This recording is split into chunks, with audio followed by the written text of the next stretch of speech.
do any harm for us to keep evaluating ourselves, taking stock. From 2017, but in place of a response plan with commitments highlighted therein that we shall conduct intervention X, Y, and Z to address these barriers. You can't just afford to say, let me implement for the sake of implementing. You must always have ways and means of measuring and assessing progress. And for 4 consecutive years, we have been taking stock, and I want to really thank you and welcome you again for, finding time to come and join us yet again when we are, taking stock at the tail end of that response plan. We are left with 1 year, and we've been working along with all of you Ugandans in your various capacities. So they put in place a structure called a steering committee, which oversees the implementation and therefore monitoring and evaluation of progress made. And that structure has multi-sector representation. Just the way Uganda's Commission coordinates the multi-sector response to HIV and AIDS, it was felt important that the coordination of this, the implementation of this plan should also be multi-sector, because human rights, gender, and equity are not only medical, they cut across the entire social divide of the society. So a steering committee was put in place and a secretariat established where I coordinate. And from then on, we have done quite a lot. We've walked a very long journey. The time may not be there for me to elaborate all our achievements as a steering committee, and therefore the length and breadth of our interventions. But suffice it to know that Global Fund was kind enough. After we put in place a response plan, they committed resources to the country and said, here you are. Since you've done your own evaluation, you have assessed yourself as a country, and you think everybody is not benefiting equally. Why don't you apportion part of the resources we give you to address those barriers? And indeed, there are very many stakeholders here that have benefited from these resources, including Uganet that has convened us this time around. But they are members of the International Community of Women living with HIV and AIDS East Africa. If there is any member from that organization, could you put up your hand for recognition? ICWEA? Wonderful. They are members from Human Rights Awareness and Promotion Forum. Where any member from that organization? Yes, they are there. So, Ministry of Health and the Ugandese Commission. So, ladies and gentlemen, we've made a lot of strides. We conducted a legal and a legal environment assessment that also revealed barriers to access to TB, HIV, and malaria services. And that report was received by the steering committee, and a synthesis report was prepared. I'm glad my sister from Uganda Law Reform Commission is here, and we mandated one of the constituent members, a very senior member of body on the steering committee, to take this up, because we know in Uganda there is an agency of government that's mandated to propose legal reforms, and we are working very closely with them. You'll be hearing from them shortly. We've developed an anti-stigma and discrimination policy that has even recently been translated into the Braille and the sign language versions for us to ensure that we address the issue of stigma, which is one of the bottlenecks that we face as a country. I cannot elaborate all the interventions the steering committee has conducted. My mind is to basically thank Uganet, thank the other stakeholders involved in the equity response for the very, very phenomenal work you've done. As we take stock of what we've achieved to date, I want to call on you to have very, very candid conversations and some introspection. Check yourself, what is working well, please mention it. What is not working? Whereas we embark on implementation of the equity plan for the final year, let us tweak our interventions to ensure that we have these game changers that are going to deliver us to the promised land, which is the achievement of the objectives set in the equity plan. With those, ladies and gentlemen, I really want to thank you so much. Please mention it. What is not working? Whereas I wish us embark on very, very fruitful plan for the deliberations for God and my country.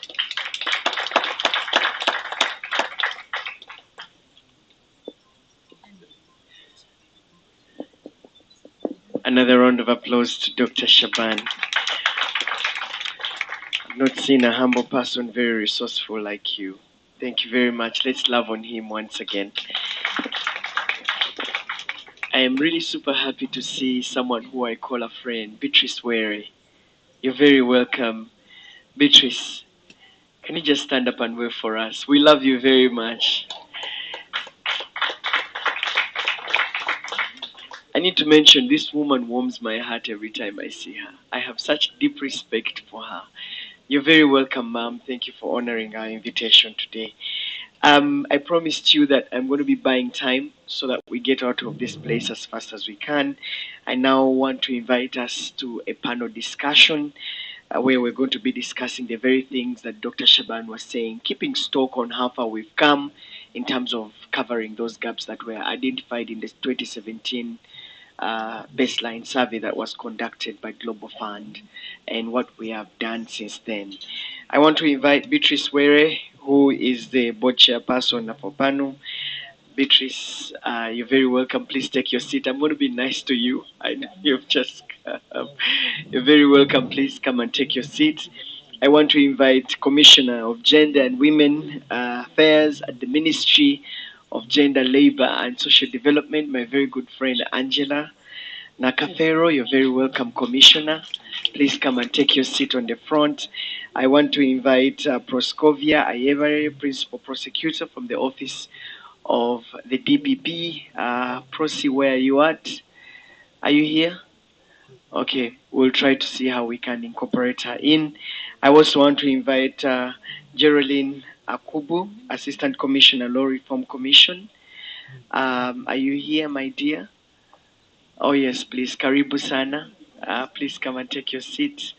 I also want to invite Her Worship Caroline Kabugo hasn't yet come. We'll try to bridge the gap there. I also want to invite Dr. George. Dr. George, no, I think that's okay.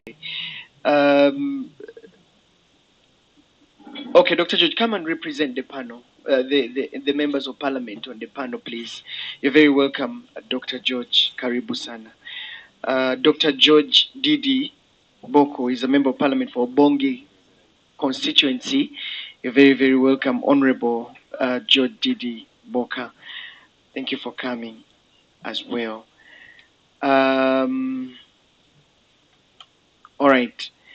We will wait for Her Worship Caroline Kabugo, who is on her way, and then Proscovia. I think I should take my seat, or should I stay here? Okay, let me join you. Do we have enough microphones? Okay, just gonna come with this. Okay.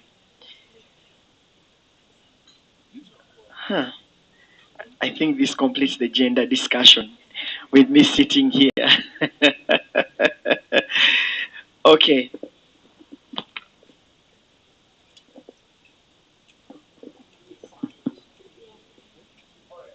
The background to this discussion, ladies and gentlemen, has really been largely given by Dr. Shaban. But just to recap for you, indeed there was a baseline that was conducted by Global Fund, trying to identify the gaps in making sure that services get to the people. Of course, the services in HIV, in malaria, and TB. A number of equality issues came up, and that they noticed that people were not getting access to these services. And so with that, there was a team that came together that came up with what can be done to bridge these gaps so that people are able to get these services. I think Dr. Shaban has spoken quite very closely on that. Today, we want to take stock on what these individual stakeholders are doing in trying to promote fairness and justice, and also in a long run ensure that we have services to the people who Dr. Shaban described as marginalized. But let me start with Beatrice, and I'm sorry to start with you, ma'am. Beatrice, we are talking about access to services for people living with HIV, TB, and tuberculosis. I know that you have consistently come out to be a champion for this. Have we made any progress? I would love to hear from you. Have we made any progress in terms of access to these services for people living with HIV, TB, and malaria? I would also want to mention that Beatrice is a board member of Uganet. We would love to hear from you. Nothing for you without you. I think that's a word that has stuck in me for a while. We would love to hear from you. Has this programming brought you in, and has it been of any impact? Thank you, Solomon. Good morning, everyone. Solomon has introduced me with a lot of passion. Thank you. I'll just repeat. My name is Beatrice Were. I'm a board member of Uganet, and I'm currently the chairperson of the National Network of People Living with HIV and AIDS, NAFOPAN. I'm proud to be the first female chairperson. I'm sorry I came in late, but I know the discussions that have been going on. I kind of like have a sense of it because being Uganet, the organizers, I ought to know. One of the things that I want to say strongly is that we have come a long journey as a country. And for us as people living with HIV, it has been a journey full of many painful stories, but also full of many testimonies that are encouraging. Where we are at as a country, 40 years into this epidemic, I must say we are impressed, we are happy to see that every person that tests for HIV can get treatment for free. It is something that those of us who remember many years ago when we were being prepared for death, when there was no hope for treatment. We know there is no cure, but at least we know now that the treatment that is available enables you to live a long, meaningful life. Some of the people who were tested recently did not see what we are talking about. I remember being so worried about having a bad skin and being wasted and how I would move in the streets. That was a big worry because it invoked a lot of stigma. But today, we are looking beautiful, we are looking good, and we are happy. But what I must say is that we have a challenge as a country. That while many of us are enrolled on treatment, which is a good number, and are consistent on treatment, we are concerned about a big number of people who are not on treatment, even when treatment is free. That is a critical gap that we must question and understand what drives people into that situation. We have a number of people who test, and after testing, they don't take a step to go for treatment. That is a major worry for us as a country. If we are going to meet the global targets of 95, 95, 95, and that we'll be able to explain later. 95% being knowing their status is a target that we want to attain as a country by 2030. 95% of those who have known their status should be on treatment by 2030. That is the target we have as this country. 95% of those who are tested should be on treatment and be on it and adhere to treatment. So what are we seeing? We are happy that quite a number of us, and I'm glad to be one of those, are on treatment. And we are sticking on treatment, quite a number, which is good news. But we are also concerned about those who test and don't bother. to get on treatment. That is a red flag that we need to be concerned about and find out why those people don't get on treatment. Then we have the other 95 of those who get on treatment and somehow they stop. They just give up. That is also very dangerous in the sense that when they develop resistance to treatment, it becomes very costly to treat them. Because if they were on the first line treatment, then they move on second line, which becomes expensive. So even for us who are adhering, it becomes difficult for us. Because once it's expensive for the country, then those of us who are adhering are also affected because the country won't afford to have all of us on second line treatment or third line. The concern, therefore, for us in this room is to interrogate what is behind this kind of situation. And what, in my opinion, and what my experience and what we have interrogated as people living with HIV, and also talking among ourselves and engaging with Ministry of Health, the team that heads the community program, what we have seen is that stigma is a big problem. That there are those people, once tested, because of stigma, they will not take a step to go for treatment. They are scared to be known that they have HIV. They go into hiding, which endangers their lives and the lives of the people they have sex with. Because of stigma, they are likely not to have protected sex. If she's a woman who is expecting, after knowing her status, at the time when her baby should be protected from contracting HIV, when she does not take treatment, she puts that child in danger. She puts the infant that she's carrying in danger. So it is a big issue. And today we are seeing a new wave of stigma. We have fought stigma for so long. I can't tell you how many times I have spoken about stigma. I would say for the whole 31 years that I have had HIV, I have been talking about stigma. Today we are celebrating Philo, who talked about stigma so many years ago. Many of my colleagues in this room and outside the room talk about stigma every day. I have seen young women doing a lot of good work, and I want to celebrate those women. On TikTok, they are using the app to speak out, to risk their privacy. And it is painful to see that even when we do all of this, there is a new wave of stigma that is driven. Unfortunately, it is driven by policymakers. It is driven by duty bearers. We are concerned about some of the statements that come from the heads, from the government, from the heads of institutions. In some situations, you find you go to police and somebody says, "Wafunotia kauka." Instead of addressing your issue, you see how you addressed.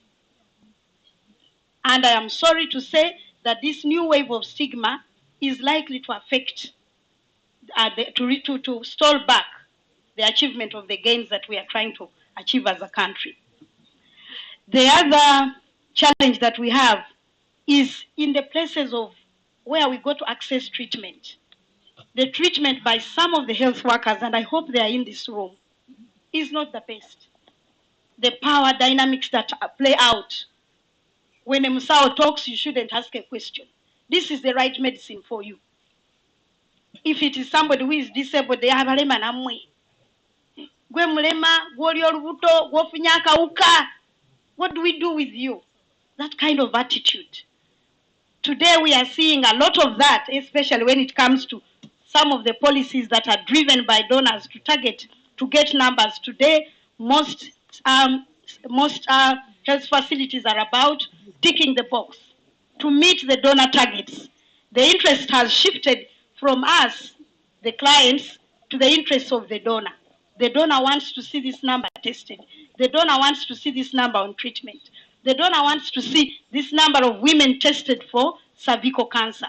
We know it's good for us to test for cervical cancer, but the approach, the human rights violations in the places of treatment, and some of the painful stories I heard from women in Mbarara and somewhere in Kayunga, the nurses tell them, "Tuino kukebera cancer. We have to test you before we give you your medication." And the woman is not even given all the information. And the woman is probably scared because when they hear the word cancer, they won't understand that when they are tested, we can do something about it before it worsens. And then the nurses go, tuyamba mwe mujja kujano nena bana nga zivunze. Can you imagine? I'm using this deliberately because I want you to feel the impact on this woman. You will come here when your uteruses are rotten and we are helping you to save you. That is the attitude. The rights violations in places of work, in places of treatment. How do you expect that woman to stay in that center? So what we have seen is that many of these women actually run away from the facility. They disappear. They would rather keep away from treatment than be treated in a manner that dehumanizes them. I'd like to talk about also the other policies that are coming, because all this is so much donor-driven. It's not people-centered. Most of the policies now are not centered on our needs as people living with HIV, as young women, as older women, as young men living with HIV. We have a burden that is placed on a woman through a policy of assisted partner notification, APN, where the burden is put on the woman who is tested during antenatal, and she's actually burdened to go and disclose to her spouse and to even bring him. Can you imagine denying a woman treatment because she has not brought her spouse? We all know the gender and power dynamics in our homes. The men are so powerful. They are the ones who decide, who determine how we have sex, when we have sex, how much sex we have. They are the ones who determine how many children we have. They are the ones who determine when I go to hospital. He's the one who gives you transport. Somebody who has so much power. How can you ask me? So the sexual partners, they are the ones who know how many there are out there. Now you ask this woman who is so powerless to go and bring him before she gets her medication. And they are so serious and they are so rude. Apart from some of us, you can't ask me such a question. Because I would challenge you. How? How do you even start? But how many women have the courage? How many Beatrice wearers do we have out there in the community who can have the courage to stand up to a Musao? That is also pushing people into hiding. And it is also affecting the gains that we are meant to have under the targets of 2030. That it is going to undermine our response as a country. The other issue is also about the burden that we put on women by not realizing that actually women are the ones that are getting infected the most, particularly young women. It is not easy to disclose, even just your own family members. And people ask you, you need to tell them. I was talking to a group of young women, and they asked, now if I tell him who will pay my rent? We are very blind to some of the problems that these young women face. You are seeing the person, but you're not seeing the challenges that are behind her. When the young woman asked me that, I said, what do I say now? Who will pay my rent? The burden on the person who is infected. What about the person who is not infected, who wants to have unprotected sex and has not even tested? So we are quick to blame the one that knows their status is the problem. Finally, I want to talk about the law. We have a legal environment that is not conducive. In the early days, we did so much without having a law, and we are not saying we don't want to have a law. We already have that law in place, but we still have a law. We have contentious issues with the law. It places those of us who are infected, it puts so much responsibility on us to disclose, giving power to a health worker to notify my spouse. That opens the road for gender-based violence. The blindness around that law, and I hope there are MPs in this room, and I'm happy that we have legislators. This law is a burden, and it puts a big burden on women. In one place in Mukono, I encountered a woman whom, when the man wanted to send her away from the home because they were discordant, he went to police, worked with the police, and said, she's going to infect me. we've been having unprotected sex and she knew and she didn't tell me, now she's going to infect me. I want us to separate, taking advantage of the fact that we have that law. And it was so scary for the poor woman. She had to walk away with her children. By the time we got to know, a lot had happened to unwind all that mess. So we need to be conscious about the current the current legal environment in which we are operating. And it is a challenge for us as people living with HIV, because when you disclose, then you become a target for the law. I'm consciously talking about the groups that are marginalized because I don't want to be seen to be promote homosexuality. We know that globally there are groups that have been identified and scientifically proven to be at risk of HIV. And those groups have been acknowledged, and globally we have been given a direction to deliberately target those groups if we are going to stall this epidemic. Unfortunately, we as a country that held the global emblem as Uganda, the global accolade when we stalled the epidemic in the mid-90s, we are again the same country. And with our legislators, I was watching, and I am happy that some of you are in this room. I was watching and I was saying, what is going on here? And I know that the news will take it out the way it has taken it out on one of the leaders, that we are promoting homosexuality. But I was watching and seeing how our legislators were very excited to say we must put them on we must put a life sentence in there. We must actually speed up. And I was worried. Now, we should have a way of addressing that mess. I will call it a mess. Because when those groups, as long as those groups are not targeted with interventions, it places the whole country at risk. We are not interested about people's gender or complaining about it because it's not our business, but we are concerned about their vulnerability to HIV and their risk of the fact that they may not suppress if they are infected. And those that are at risk of HIV because of their gender, because of this law, they are hiding. Where do we get them? And those of us in our organizations, those of us as community who might be seen to talk about those groups are scared. The civic space is so tight. We are scared because you're towing between, what do they call it?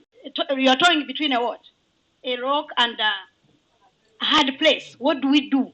What do we say? You don't want your organization to be closed. We don't want that. But at the same time, we don't want people to die of AIDS when there is treatment that can save them from dying of AIDS. May I stop here, Solomon? Thank you so much for allowing me. Those are my quick insights, and it's really important that we find a solution. We ask the hard questions and find solutions together. Thank you very much. Beatrice, thank you. I usually love to listen more. So Beatrice, thank you very, very much for sharing from your heart. I think you raised very critical issues on that. But Angela, I'll come to you shortly. Let me just bring in the Honorable Didi here. I think Beatrice really hit it where you have to pick it up from in terms of legislations that you've come up with. Right now, we are struggling in courts to reverse this law. The ruling, as Grace mentioned in her opening remarks, did not do well. We are now going to the Supreme Court to challenge the HIV law. You've now come up with the anti-homosexuality law. I'm just asking, so when you're developing or when you're legislating these things, which place do you come from? To an extent that we then come back to push back on the law in courts of law.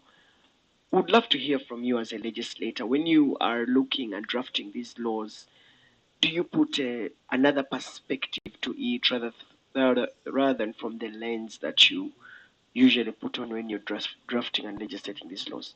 Honorable Didi.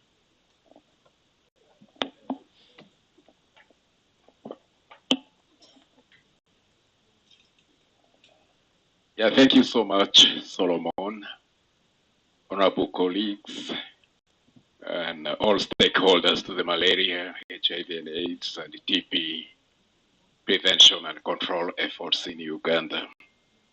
Dr. Boka Didi George is my name, Member of Parliament of Bongi constituency, a member of the Health Committee of Parliament, and a member of the Malaria and the TB Forum of the Parliament of Uganda.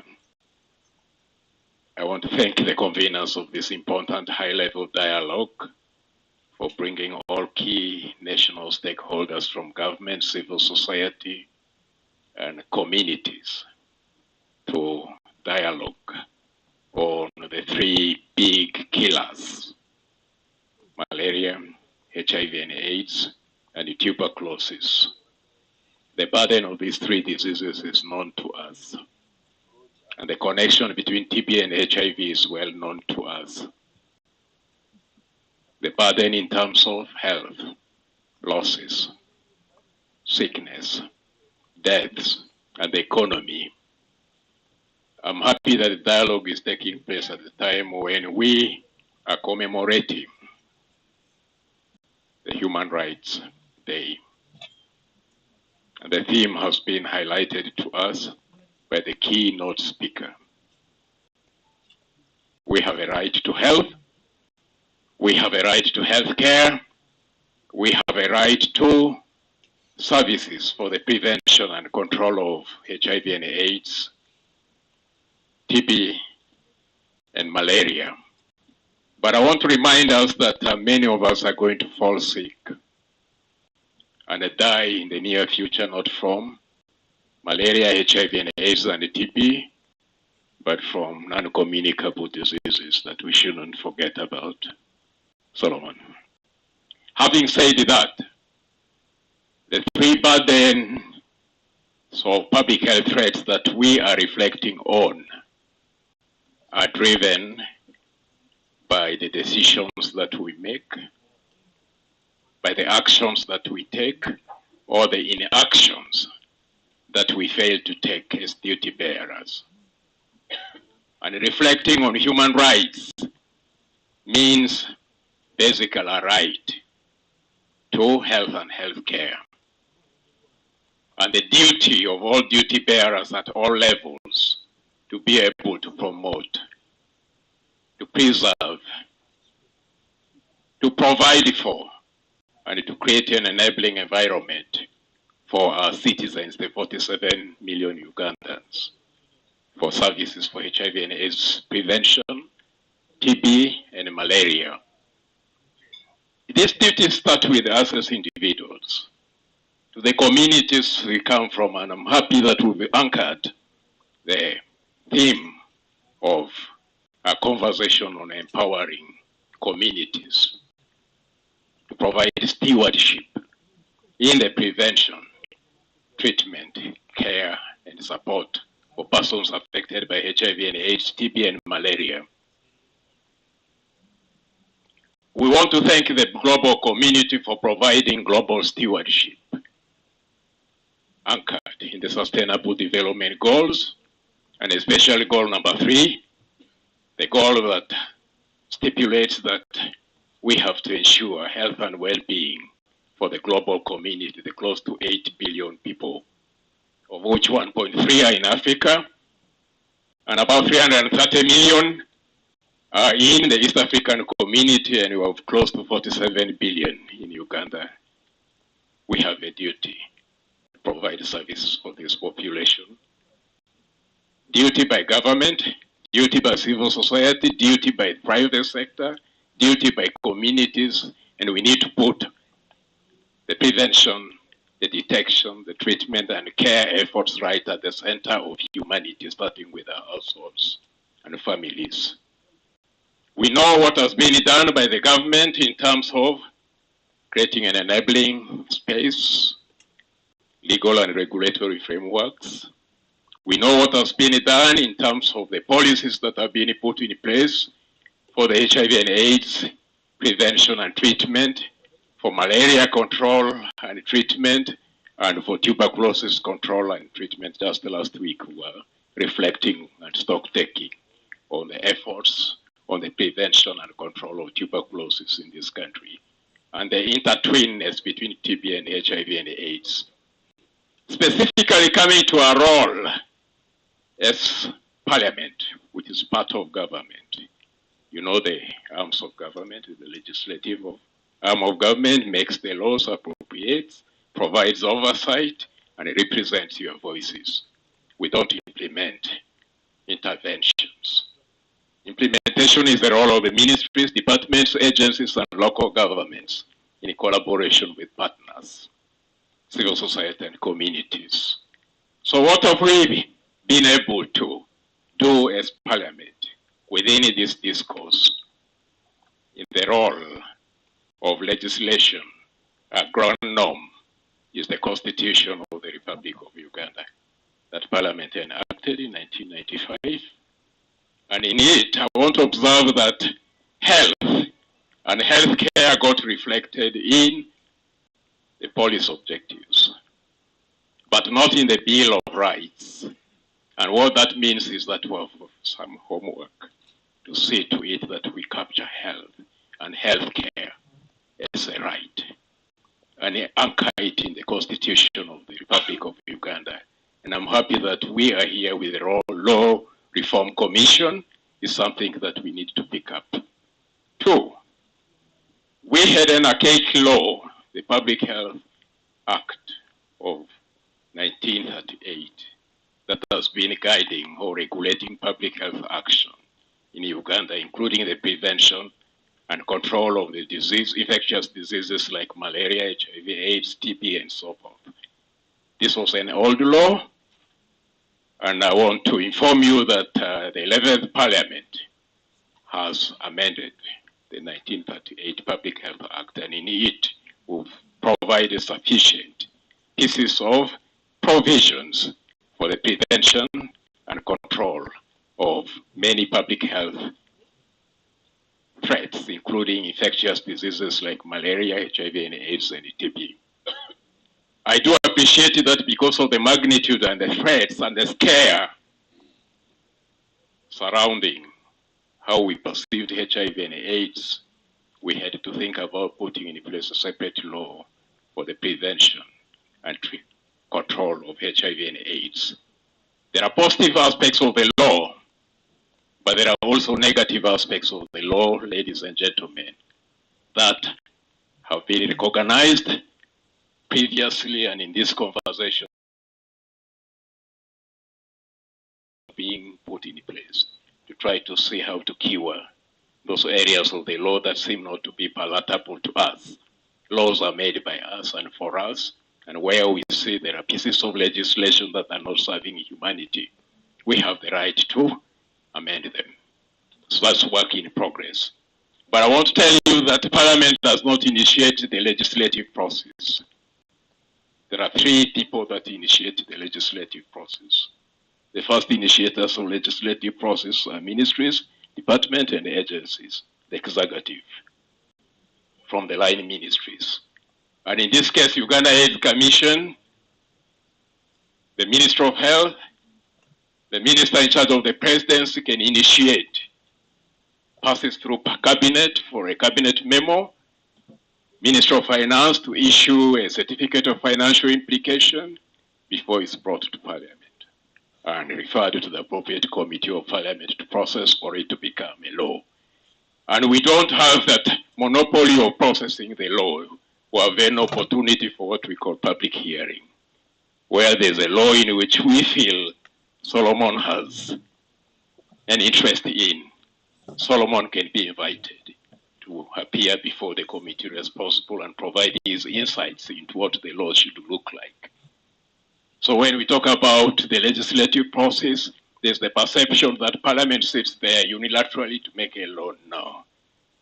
Laws are initiated by the executive and passed to Parliament. Number 2, as a committee, we can initiate a law. Honorable, let me just come in here because you're taking us back to school on legislation and how these laws are made.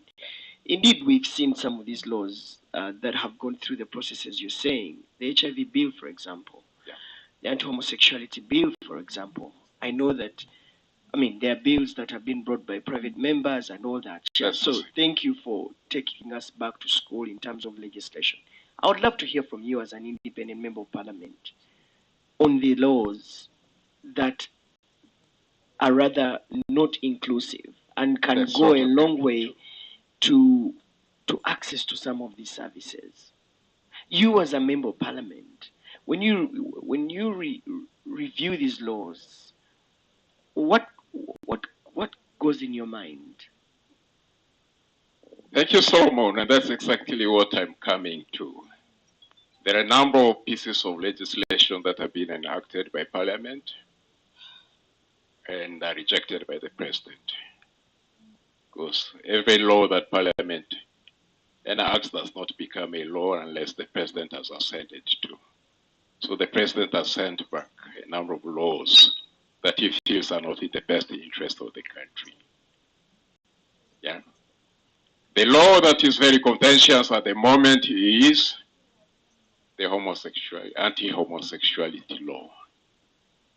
That has positive aspects in it that are in the best interest of the African understanding of humanity, the African understanding of a family, and the African understanding of morality and social values and cultural systems that as Africans and as Ugandans we need to promote as a right, to preserve as a right, and to ensure progressive realization of those rights for protection.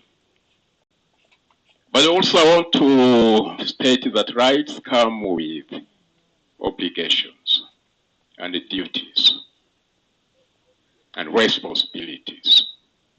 There are aspects of the law that have come out very, very strongly against the duty bearers that do not respect the other side of the coin, which is the obligation, their duty, and their responsibility to protect children, innocent children.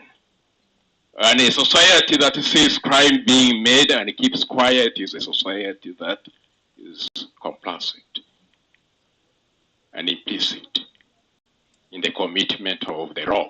Two wrongs do not add up to. The law on anti-homosexuality does not deny any person that has a different version of understanding of sexuality, access to basic services. They have the right to information. They have the right to services like any other citizen. The only time and the opportunity when the law bites is when they are caught at the wrong side of the law. It's something that unfortunately has not been explained to majority of the citizens. And some element of sensationalism came in the law, which blurred the balance between subjectivity in the law and objectivity in the law. And what I want to state is that where there are areas within that law that we as Ugandans feel are not palatable to us, we have the right, and I'm happy that there are Ugandans that have come up and challenged the law, and it's before the courts of law to decide. All right. And if they tell us you stepped in this aspect of the law overboard, as government, we will be able to adjust accordingly. All right. But just before I conclude, I thought it would be important to provide you a picture of our contribution to the number of issues, apart from the legal and regulatory framework to which we contribute to. Our second role is in the appropriation of resources. In order to ensure Ugandans have access to services for the prevention, treatment, and care for HIV and AIDS, TB, and malaria, we need sufficient and necessary resources. And these resources are appropriated by Parliament through the planning and budgeting cycle, the budget framework papers that are initiated by the executive, the ministerial policy statements, the annual work plan and budget estimates, that we appropriate. Honorable Judge, thank you. I may have to cut you short there because we're really running out of time, but thank you very much for your submissions in terms of what the role of Parliament is and drafting these laws. I'll come back to you more with a harder question on, of course, right now you've circumvented it and, you know, taken us around how laws are formed, how they're presented by the executive, and how Parliament now, you're happy that this is being challenged and it will come back to you. I will follow up on that from you as a legislator as we continue. But I think it's fair that we first stay on the aspect of the law a little bit. Geraldine from the Law Reform Commission, Commissioner, and then I can go back to Angela. Back in 2022, there was a review, I think it was called a legal assessment report on laws around HIV and AIDS to really look at these laws, and several recommendations were made. Would love to hear from you an update on the implementation of some of these recommendations, but also factor into what George was saying there in terms of legislation, because most of it, again, comes through your office as well. Geraldine Karibu.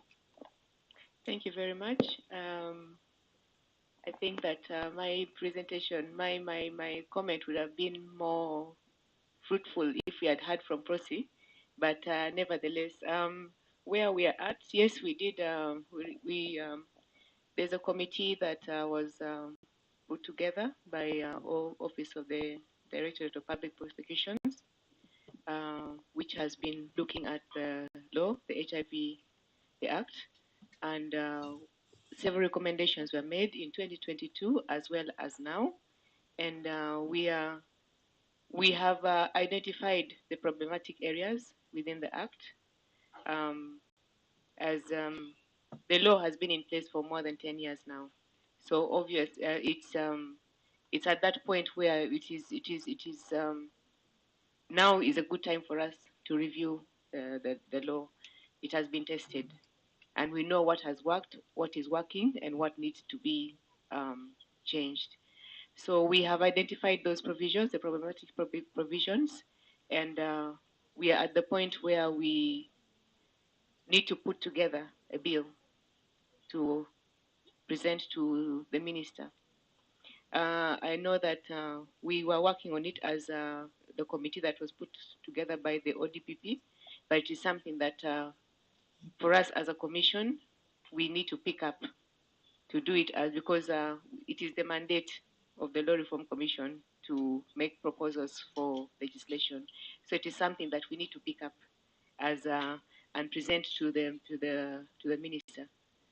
The last time when we worked on the law, it was picked up by Parliament because it was presented as a private member's bill, and then with proposals from the Commission, but it was presented as a private member's bill, and then we worked with the HIV Committee of Parliament.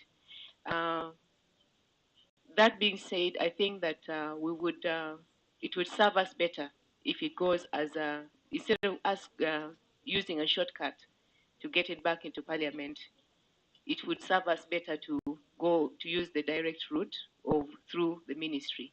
However, that comes with the challenge of many bills take a lot of time, spend a lot of time on the shelves within ministries. So we have to make that decision. Do we want to go through Parliament? Even though we have been advised that Parliament doesn't, it has to be initiated from a line ministry, ideally. It's something that needs to be discussed. We have to be very purposive about which route we choose to take to get the proposals discussed and enacted into legislation. Just get it through a private member and then they'll table it. If you think that getting it through the official channel of the ministry and then, getting to finance and everything, you can get a private member to move. I know that there are members of the health committee that we've been working very closely with in this consortium. So, just, bring them I'm glad that you've made progress. So you've concluded on the recommendations and you're drafting or you've finished?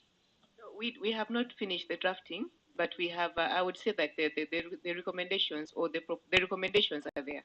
Okay. It's not something that would be difficult to craft. Okay. Maybe Proscovia here. Prosy, you're very welcome, and I know that you've made an effort to be here. Prosy is from the office of the DPP. That is always there to take people to court and prosecute them to the letter using the law that was drafted. How does it feel like prosecuting someone based on a law that you honestly think may be a bit unfair? But I just want to actively involve you on how the criminal justice system has contributed to promoting equality in addressing inequalities in HIV and AIDS response in Uganda. But yeah, your office is a bit unique because then you use the law to prosecute people and either hang them or lock them up in jail. And I always listen to your pleas when you're before the magistrate and you're asking for a maximum sentence using, for example, the HIV law. But also would love to hear, have there been any cases that have been prosecuted using this law? For example, the HIV Prevention and Control Act of 2014. Love to hear from you. Thank you, the moderator. Good morning, communities. I must apologize for coming late. For those who have worked with me know that it's not my manner. However, I am sick and I needed to see a doctor before I came here. Yes, this is not usually how I speak. Cough has handcuffed me. However, HIV and the law, and have I prosecuted anyone under the law? When we speak about HIV and the law, we are majorly concerned, those of us who are activists, of not charging humanity according to their HIV status. We are looking at two laws.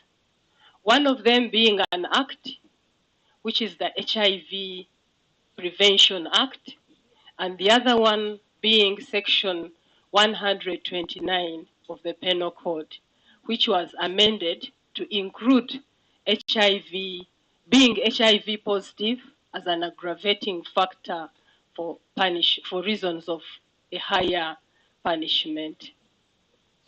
And what have we done have I prosecuted anyone under that law? Yes, under the Penal Code, and no, under the HIV Prevention Act. You will be surprised that while we have this law crying about it, very few prosecutors know about it. Probably less than 1%. We went out to sensitize ourselves, that is the criminal justice system, to sensitize the prosecutors, the police officers, the prison staff, and the judicial officers. And our finding was that none of them had made reference to the HIV Act, save in Bushenyi, where we found about 2 courts that had charged under the HIV Act. Now, that educated me that although we have this bad law, people do not even know about it. If a prosecutor doesn't know about the law, if a police officer doesn't know about the law, who is using it? It is the reason, therefore, those who felt that the law was not biting, they rushed to amend the Penal Code Act, which is like our Bible in criminal justice, to add a section under 129, a subsection, to include aggravation of HIV positive persons in sexual related offenses. Having understood that, do I, as an individual, before I speak for the office, do I, as an individual, find it plausible that we should charge anybody, or that being HIV positive should be an aggravating factor? No, I do not. The reason I came out open-handedly and to speak about it without fear or favor, that the law was misconceived. We cannot charge anybody for their position of sickness. For example, you say because you came here and held a microphone when you have cough and you know you could transmit, so you should be charged.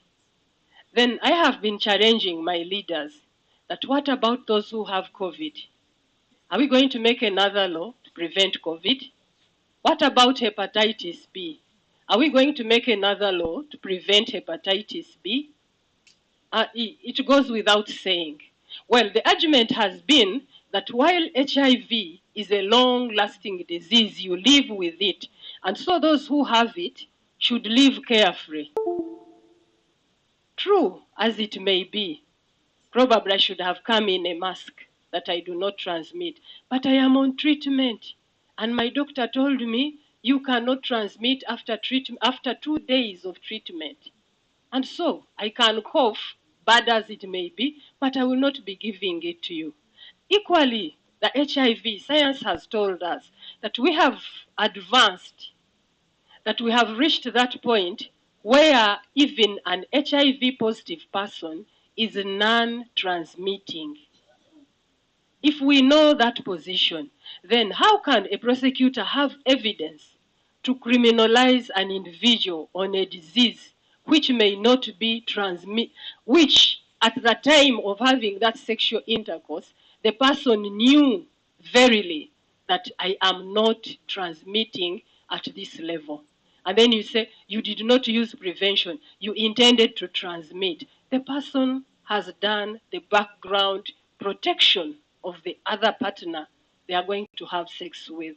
And so when we reach this level, we ask ourselves, what about those who do not know their status?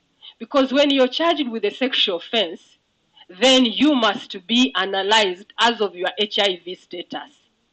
So some people have found out from police. With due respect, you heard of a parliamentarian that nearly died in prison. It was in prison where he was told, you are HIV positive. The man did not know. And so denial hit him, discomfort, depression, away from your family, and we nearly lost him. So some people do not know that they are HIV positive even before they go there. So where is the criminal intent that we usually want? We look at the position of the East African community. Uganda subscribes directly to the East African community. The East African community has made another law, which is the HIV Prevention and Management Act. The Ministry of Health of Uganda has also described the Prevention and Management of HIV Act. Prevention and Management of HIV in Uganda. And the spirit in the Ministry of Health plan and the spirit in the East African community, HIV Prevention and Management, are one and the same. Talk about prevention, sensitize people, and guide people. That's all they say. And the HIV Prevention and Management, which contradicts the East African Community Prevention and Management, the HIV Prevention Act, or HIV Control, we called ours Control, HIV Control Act. Now, it means therefore that Geraldine and her office should be inspired to quickly move. So whichever route we use, I've been telling her, we should use the quickest because we have sufficient support. We have sufficient grounds for having this act amended. What have we been doing about it? We have taken a step as the office of the DPP to sensitize parliamentarians, to bring these very arguments I'm putting before you, before parliamentarians. We have also done the same for colleagues at work. We have done the same with the Uganda prisons officers. We have done the same with the Uganda police force. We have done the same with the judicial officers. And we have done the same with some peripheral communities of the LOC ones and the probation officers, those that affect criminal justice. So we are hoping deeply, even tomorrow we have another sensitization at Fairway Hotel. We are hoping deeply that these talks, discussions, are going to culminate into the amendment of the law. We ask for your support where you may be and where you can give it. Thank you very much. Have I answered your question? Yes, you have. Proscovia Eva, Principal Prosecutor from the Office of the DPP. Thank you very much. You give me some hope a bit. And I know that Geraldine will pick it up very quickly to have this. Angela, when all is said and done, this has to get into the different. Just help me send this microphone to Angela, please. Madam Angela Nakafero is the Commission Agenda and Women Affairs. You know, all these legal frameworks and all these inequities and inequalities come through and end up in your office. What are you doing as the Ministry of Gender to ensure that there's equal access to these services for all people? And would love to hear from you the best practices that you've put in place to shape programming in government ministries, departments, and agencies. Angela. Thank you very much. I would like to thank the panel. A lot has been said and they've made my work easy. I'd also like to thank you, Mr. Serwanja, for moderating the session. Really, as the Honorable Member of Parliament emphasized, as my sisters emphasized, when laws and policies are done, then the ministries really take up the responsibility of ensuring that these laws are enforced. Of course, we have different mandates. The policies are implemented and, of course, evaluated to assess the progress made. And on that respect, really reflecting from the Ministry of Gender, Labour, Social Development, our mandate is to ensure that we promote gender equality and women's empowerment in this country. And we are using the laws as the foundation of our programming. I would really like to emphasize that the Ministry of Gender has programs for almost everybody in this country, right from the babies to when we retire from this world. So it's a ministry for everybody. From the perspective of women and girls, we are running a number of programs. There's a lot of work that has been emphasized on sexual violence. HIV/AIDS and the high prevalence rate is also a reflection of sexual violence in this country. And I would like to remind you that the national survey conducted by WUBOS in 2021 indicated that sexual violence has increased from 22% in 2016 to 32% in 2020. So that alone speaks volumes on the level of sexual violence and, of course, closely related to HIV prevalence in this country. So we have programs on promoting sexual reproductive health among women and young people. We have program on prevention and response to gender-based violence. That has been a flagship program that the Ministry of Gender, Labour, Social Development has really championed. And I'm glad that in this space, we are able to celebrate the increasing partners that are becoming part of a broad team in terms of implementing GBV prevention and response.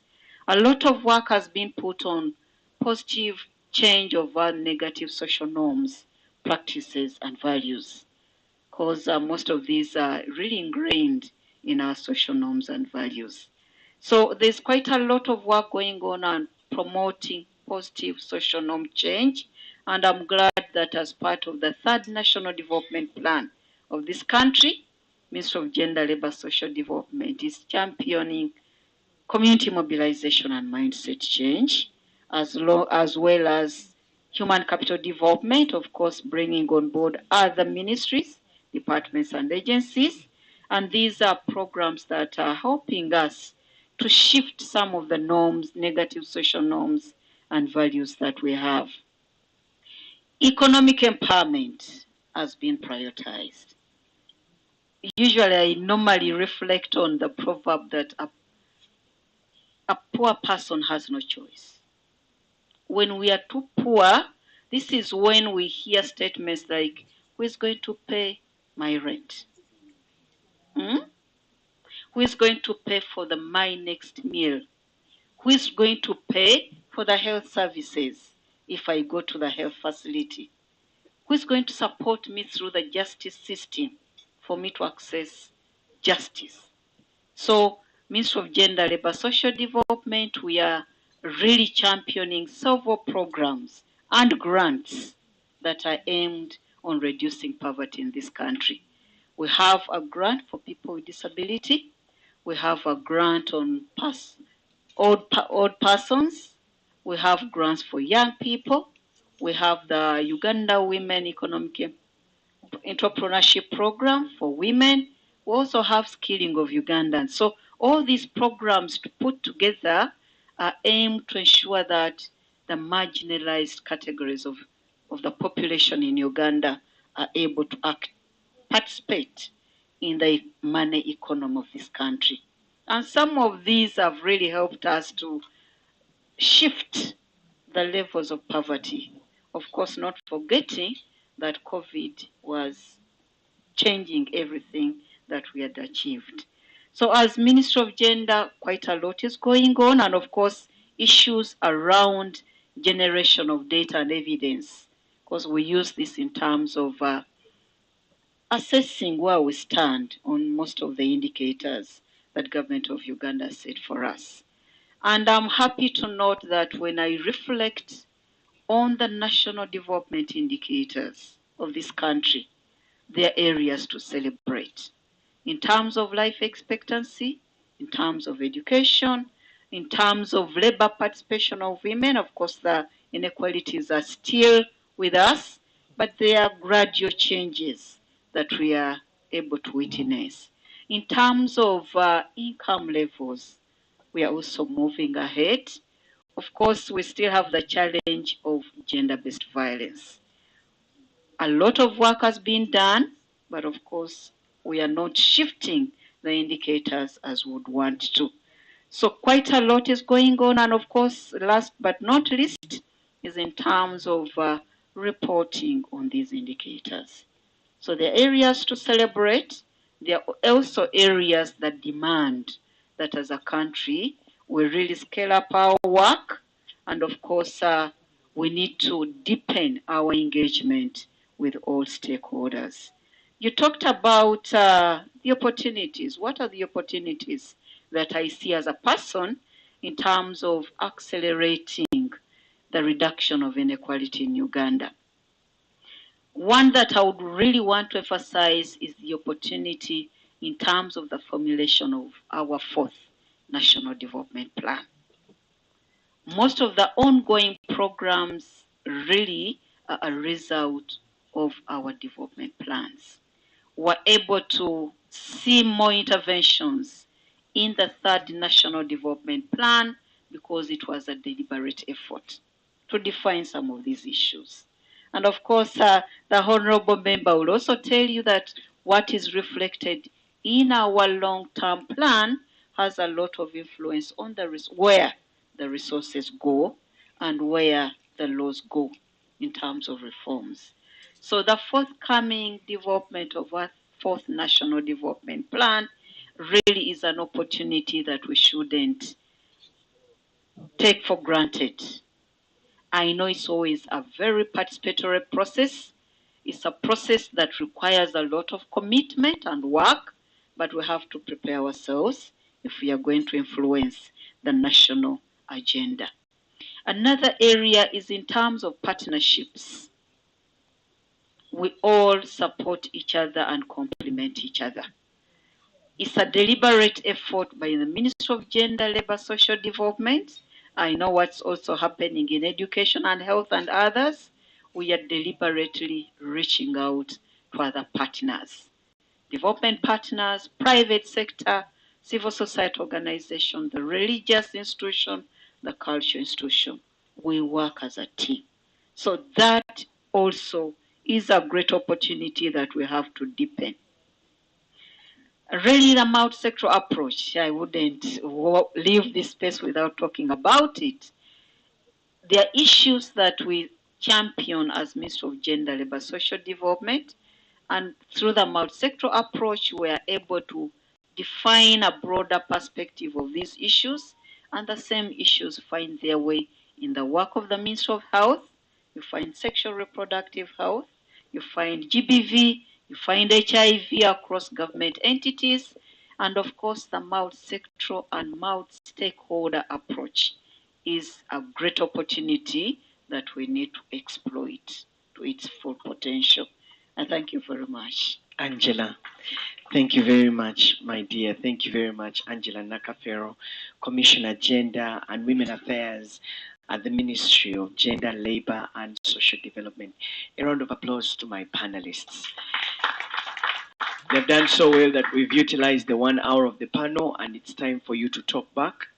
It's time for you to make a contribution. We'll give an opportunity to at least 5 people to make a comment or ask any question. I think Dr. Shaban should help with this.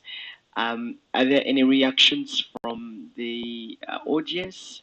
I'll give an opportunity to at least 5 people to make a comment, and then we will do the closing from my panel, and then we'll invite Dr. Shaban to take it over from here. Yes.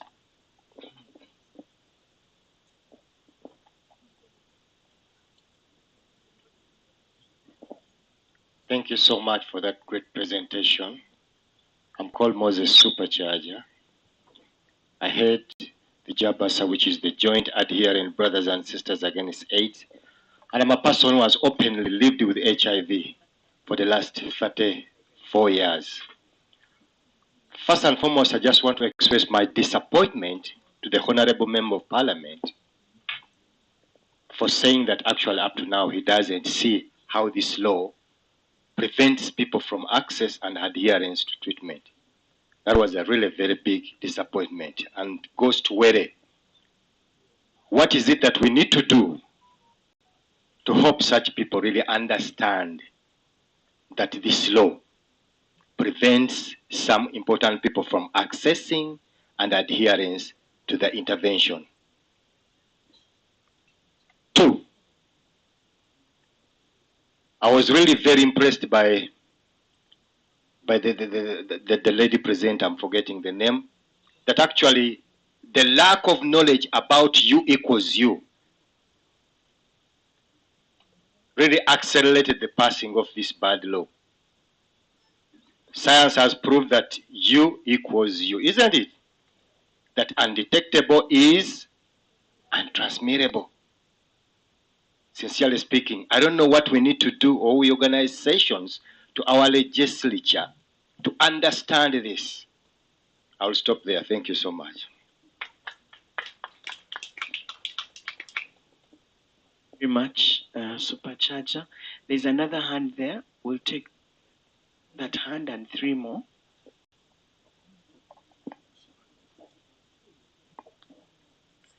Yes, thank you so much.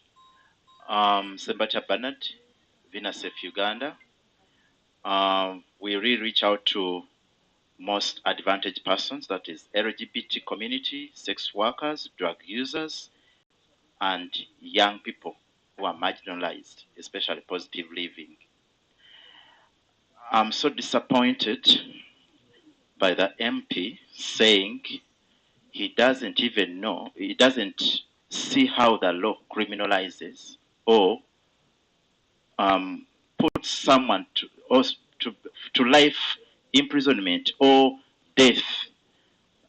So it gives me a question whether this law was passed when people have gone through it. Then when it comes to it also, actually, Dr. Shaban, it's because he's he's a government person. I don't want so much him to be involved in this, but he has supported us so much rescuing health workers being arrested, and also LGBT persons being criminalized and arrested, and actually of recent even one was undressed moving in the city of Kapchora, when he's undressed because of being identified as a transgender person. I don't know how many of these cases have been documented.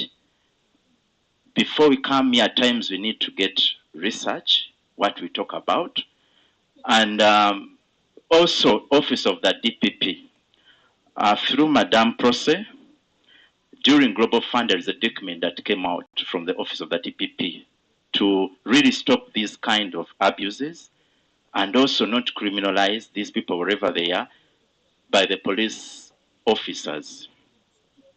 It has come to our notice that most of the LGBT persons are still being criminalized, still being arrested, and I'm wondering whether this that document came out just for the sake of passing Global Fund to go through, but it is really, you need to engage HIRAF and Dr. Shaban quietly and know the cases we have of violations at the moment in regard to LGBT persons being even evicted.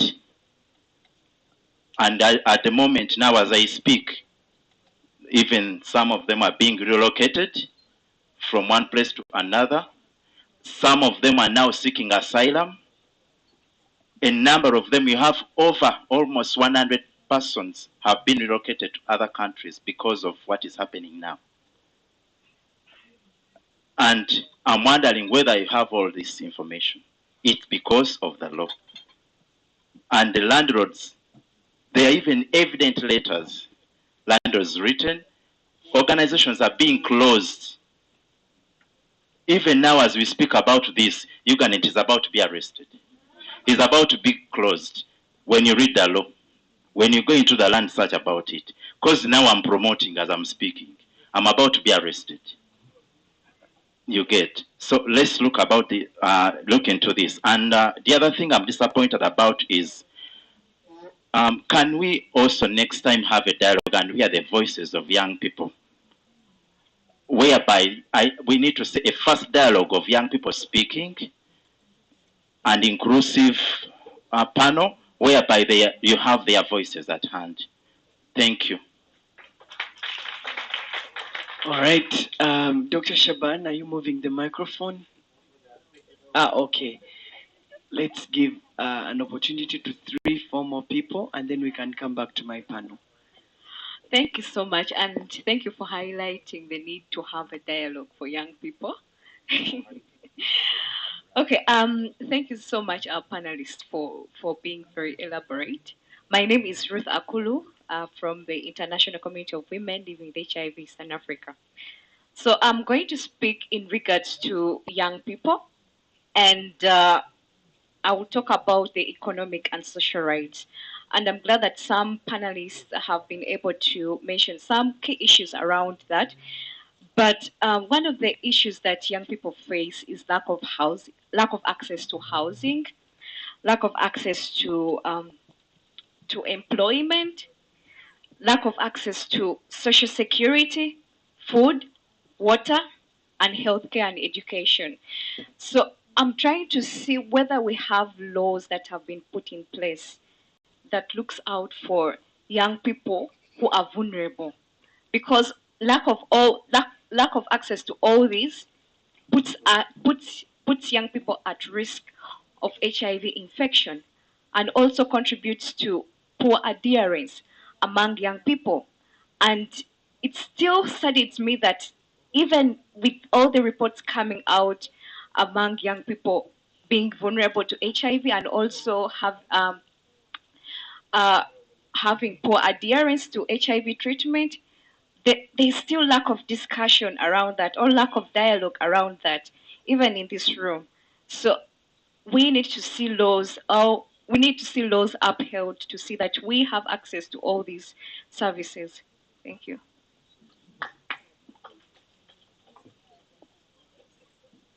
Once again, I can see 3 hands. Let's have them, and then we can come back to my panel and close this up. Yes, thank you very much.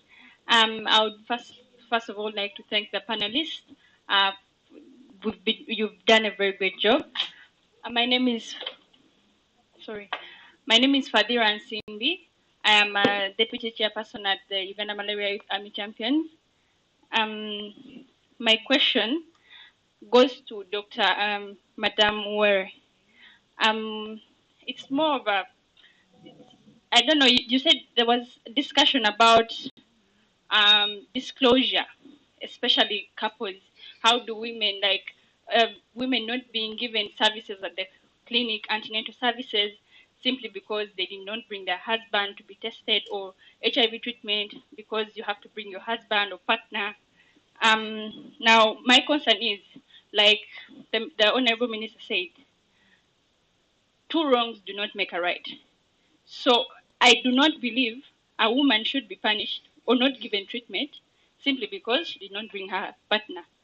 But I have a case of a lady, and I would like some guidance on this. She is HIV positive. She has been HIV positive before even she met her partner, but she doesn't know how to disclose. Now, her worry is he's going to be violent with her, and for her, she says he could even kill himself if he found out she's positive. And she wants to protect her partner because sometimes she has a hard time taking her medicine because she has to hide the medicine from the partner. So it has prevented her from being what? Undetectable. Because every time she takes today, tomorrow, and then she will hide the medicine for like a week because she's worried the man is always there, so she has no of removing her medicine. So it's preventing her from taking her medicine well, but at the same time, it's putting her partner at risk. So how do I guide such a person? Because really, she came to me and I did not know I don't know how to help her. Because I've told her to bring her partner, to take her partner to the health center where she receives her medication from. She's like, he may even kill himself if he found out. And she's actually worried he's starting to have signs. He always has a rash. So she's worried he could actually be positive already. And it's because of her. So how do I help such a person? Thank you.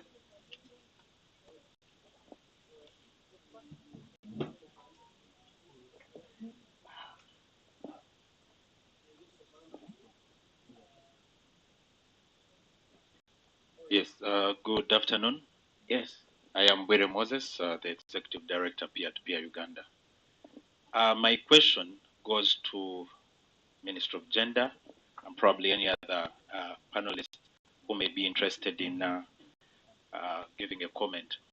So the challenge that we are having as civil society who are doing work around HIV, TB programming, specifically around advocacy, is we are having a lot of complacency in Parliament, and then also a high turnover from the recent Parliament of members of Parliament. The issue that exposes is there is a breakdown in the work that we are doing in terms of how much we're going to have to engage Parliament repetitively so that they get to understand the real issues in communities and be able to put forward policies that really speak to the issues in the communities. As government and stakeholders, what do you think we really need to do jointly to make sure that we address that issue at hand? I submit. Thank you. So you're literally saying that the Ministry of Gender needs to take up the role of advocacy as well. And all right, we will do 3 more hands and then we'll come back. You'll allow me. Yes, sir. Mama. Oh, yes, you're very welcome, Mom. Yeah, thank you, moderator. Once again, my name is Peggy Joy Wako. I'm a National Female Member of Parliament representing old persons. I would like to thank our panelists for the elaborate discussion we have just had with them. But my concern is I didn't hear anything concerning old persons. Yet, we have so many old persons contracting this deadly disease, HIV. Some of them get it through being raped. They are raped by drunkards in their society. They are raped even by their own dependents, those who are staying with them, and some of them are raped through their own carelessness. When they go to drink, they become a nuisance, then they are raped. And I think it is high time also society started considering that old persons also can contract HIV rather than putting all the emphasis only on the younger generation. So my interest is, and I would like to know, what are you planning for these old people, my constituency? Are you doing it something, or you think with them it's okay, they can go? Thank you. Thank you very much for that submission, Mama, the old constituency. Two more hands, and we'll come back to my panel. Yes, you're welcome, sir. Thank you so much, Mr. Moderator. My name is Becca Mwanja. I'm a Senior Community Development Officer. I am honored to be in this discussion. My question goes to Mama Chairperson. I am still thinking about the statement that you made that stigma has shifted from what we used to think to now us, the duty bearers. It is still haunting me. What steps have you deliberately proposed to either the Ministry of Gender on how we can deal with this predicament? I submit. That Beatrice will speak to that. You have the last say at this, sir. Good afternoon, everyone. By the name Amiga Jason, the Women Stand Foundation. My question is going to the Ministry of Health. These days we have a lot of stock out of drugs. Yes, when we go at our hospitals or at our facility, we can receive drugs for TB and HIV. But when it comes to other diseases like malaria, like normal cough, they just give you Panadol. Nadala government hospitals.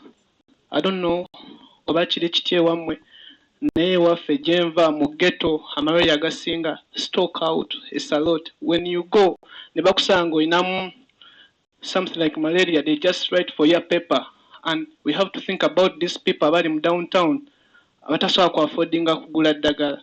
Last time we used to go at the hospital and receive our art, even nebatuwa eddagala ly'ebirwadde bye tulina, but these days no, they just give you only your art and Panadol. So nandyagadde okumanya ki ekigenda maaso. It's all about budget. Oh, thank you so much. All right. Yes. Oh, eventually. Yes. So apologies. I have to speak before I hand over to you. Good afternoon, I believe.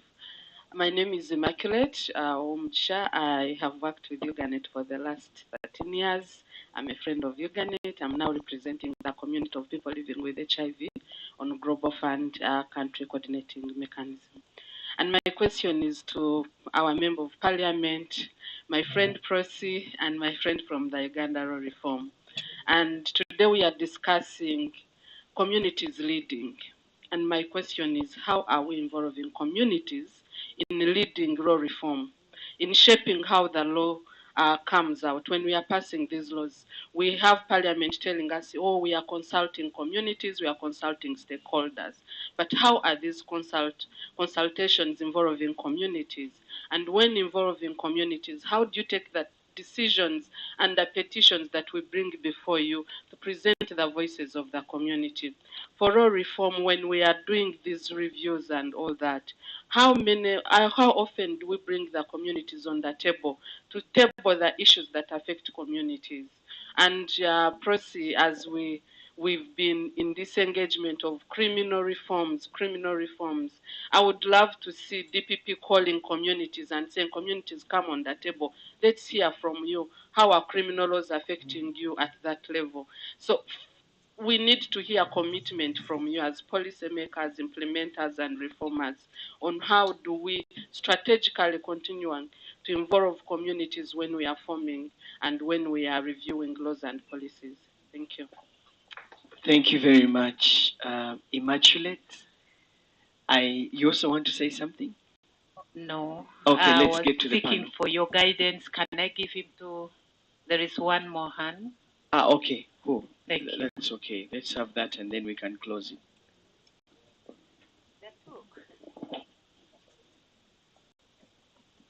Thank you so much. Good afternoon, everyone. By names of Bugembe Nelson. I'm a disability inclusion activist. I'm also an entrepreneur.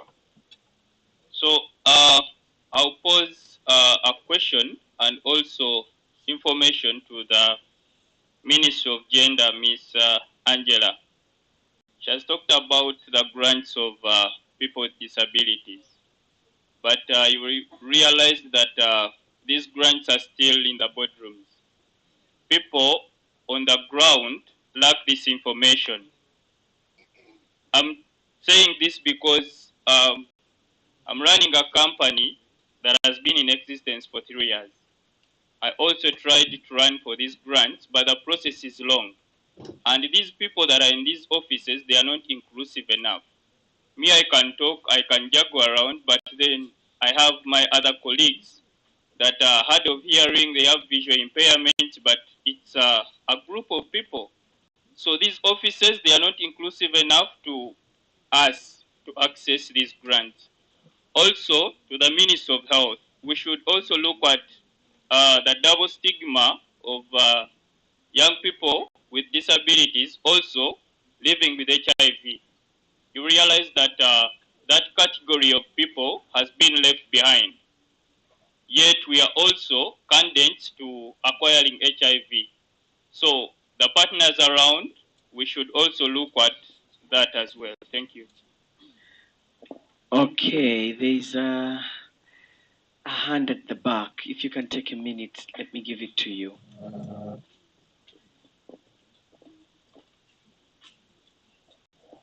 Thank you so much for the last opportunity. Herbert is my name. And mine is just to request the Honorable Minister and other persons who may be able to identify what government means, because even the President says I'm consulting government, the Member of Parliament, I'm consulting government, the Prime Minister, I'm consulting government. The same government issues, the same government through Parliament issues operational licenses to NGOs who fight for the rights of people they call not okay. The LGBTs, the homosexuals, our friends who are in the same government issues us with licenses to operate, which licenses we pay for and renew every year. And the same government criminalizes the special behaviors of these persons. Honorable, who is fooling who? Thank you. All right. Thank you very much for your feedback. We have collected it. I would love to just guide that we will give my panel at least 5 minutes each to wrap themselves around these conversations. Strictly 5 minutes. And then we will close this panel, please. You will also give your closing remarks. I think, let me start with you, Prosi. Can I start with you? Let's just come this side moving. You're welcome, Prosi. Thank you, Solomon. I captured from here that probably I talk about 4 of the questions. I will throw light onto there. But before I begin, in my opening remarks, I should have told you that the criminal justice system is about the victim and should be victim oriented. But when we come to these cases of the HIV and the law, you find that the victim is not considered. Usually the victims in these cases are children. That's why we say it is under the sexual offenses. So the children, we have ignored them. And yet the Children's Act guides us that in every case we handle involving the children, the best interest of the child should be the biggest consideration, should be considered first before any other consideration. So let us think about a child that has been defiled in the criminal justice system, and the defiler was HIV positive.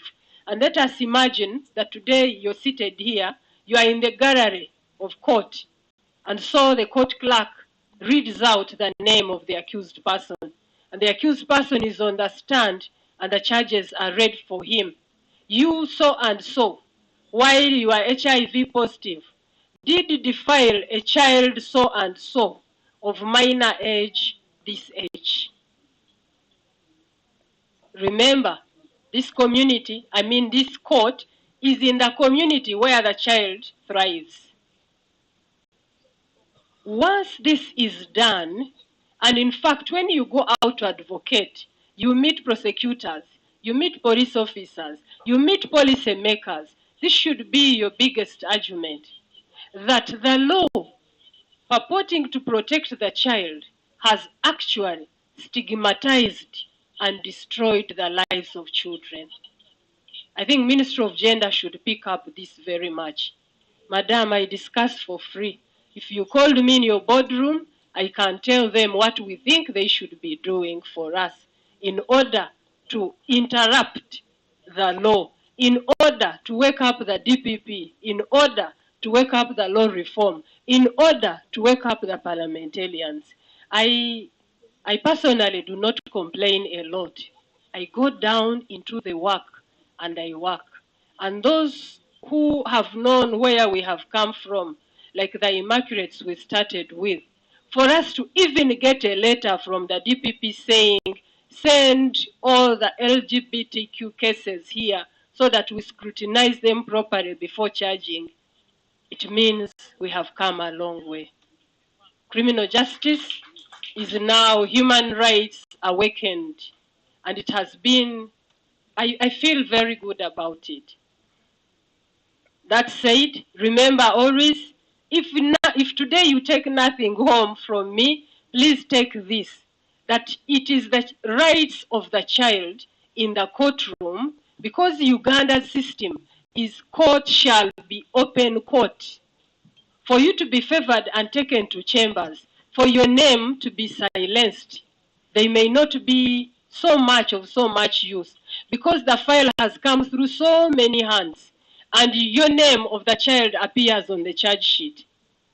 All these things, when we think about them, and we consider that we want children who we say are our next leaders, then we should protect them. There is a very long story. We were in one meeting and one of the priests said it, how one child had to be moved from Barara, brought to study from Masaka, so that they meet acceptance and can pick up their lives. But I usually challenge us and say, how many parents have that opportunity, that your child has been defiled by an HIV positive person and the whole world has known about it, and maybe even your child is negative, but the child cannot thrive in that community, or your HIV yamukwata. Even parents begin to warn their own children, walk far away from him, walk far away from her. That alone can destroy a child's future. So such should be our arguments. What do we do to help people to understand the effects of the law? I was not around when he presented. However, I pick it from you that he must have really touched your hearts, that he doesn't know how the law affects. If the honorable member doesn't know how it affects, I have given him one. The other one shoots him in the foot. He is a subscriber to the East African community. But the East African community says, do not include such things in your acts. But Uganda's act has the same disruptions. So that is where we should come from. And then what do we do for the Ministry of Gender? Yes, Ministry of Gender should be an advocate for social change. When we say the law has a problem, and you have agreed with us that it has a problem, since you reach many more people than we do, you should be out there. You make use of the Uganets, make use of the Ichweyas, the organizations that have been here for so long. Support them, work with them, let them reach communities and sensitize them. That way, we will not worry about parliamentarians, the rate of turnover in parliament. because whoever will be coming from community, whoever will be coming from Ministry of Gender, let us call it like that, from your house, whoever will be coming from there, will be very sensitive about these issues. And so we don't have to worry about which parliamentarian is coming, and now we have to repeat the job. They will come when they are at the same pace. That is now my, I can call it maybe the plan of change, effecting actual change. We touch everybody so that wherever they go, if they become priests, they will still know. If they become doctors, they know. If they are lawyers like me, they know. So we'll not have to worry about them. The other issue, the police officers are still arresting people. If the document came out of the DPP's office, well, that was the question. Was it a mockery or not? No, my brother Sembatia, you know that it's not a mockery. And a lot of work has been done. So many people have been arrested, but very few have been aligned before court. I think probably we've had maybe more than 300 arrests, but less than 30 have been charged in court. So those who are charged in court, they have defiled young children. I have seen some of them. Like someone defiles a child of 3 years, others months. There's one who did the one of 8 months. Certainly such people, that's not a relationship, Sembatia. That's not a relationship. And if it's not a relationship to us, means persons of 18 and above having sexual intercourse together. But if you go for a child in Uganda cannot form their mind. So if it is a child, whether you are heterosexual or homosexual, we will charge you with defilement. And your sexual orientation has nothing to do with it. So we need us, like you said, to sit with URAF and the Uganda AIDS Commission, that the equity plan, and we talk about these things. We inform ourselves on what is happening before we relay a wrong message. I don't think there is any that has been charged under the Act. No, not in court at least. Yeah, there isn't. The other issue that may be related to us, communities leading and what are we doing? We are saying the theme is communities leading. And we sit here as maybe government or different entities. How have we involved communities? Yes, it is your question. However, it relates also to us. And I wanted maybe to remind, it was asked by Immaculate, that we have been working with you as Uganet, and you have contributed to the position paper. We have worked with you with Geraldine. We have also worked with Ichwea, specifically Moreko. I don't know if she's in the house. So communities are involved. We can't bring everybody like we have done in this room. However, we pick some leadership to champion your causes. And I think they spoke to that document. The document has been widely shared with members of parliament, and most of them to date are really sensitized about the HIV Act. And I'm shocked that there was one who didn't know how it affects the communities. Yes, when a person with HIV AIDS is charged under the law, first of all, they are stigmatized. And when they are stigmatized, sometimes we invoke anger in them. When we invoke anger, a spirit of revenge follows the anger. They can come back and do wrong to us. However, also charging them and mentioning the position. Who wants to be told, like I come today and sit on your table and you tell me, Prosi, you have cough, please extend. Even that act, sincerely speaking, is in itself bringing a bad feeling to me. And because I'm consoled that cough will be better, and I come and sit with you and be acceptable. But a person who is living with HIV does not have that opportunity, does not have that consolation. So they may never live out of it. They may get depression. And depressed people aren't good people. We need to make good people. You see, the law is made for the people. And if the law does not put the people at equal footing, that law is a bad law. The law must be all inclusive. In fact, when you go out there and you want to talk about the law, just analyze it only on that principle, inclusivity.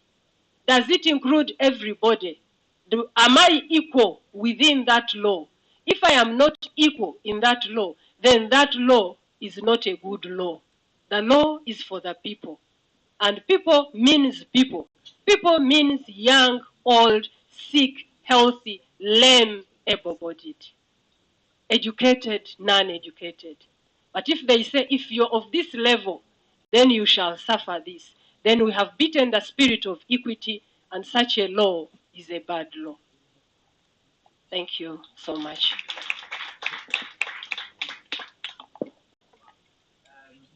Thank you very much, Prosi. Thank you, Proscovia Ayevari, Principal Prosecutor from the Office of the DPP. You sound very authoritative and passionate about this. Let's go to Geraldine. Your overall thoughts around the questions, also your conclusion.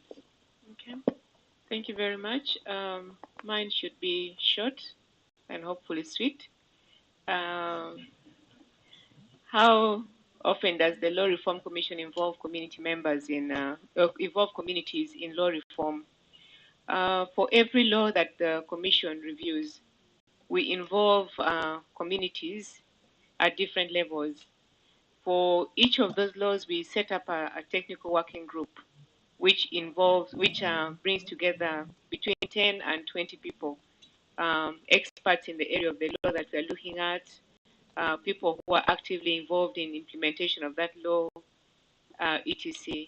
Apart from the technical working group, and the work of the technical working group is to guide us who are doing the technical work at the Commission, because we don't know the day-to-day issues around implementation of any particular law. So that the technical working group helps to guide the Commission in the areas of that law that need to be reviewed, and with coming up with recommendations for the study.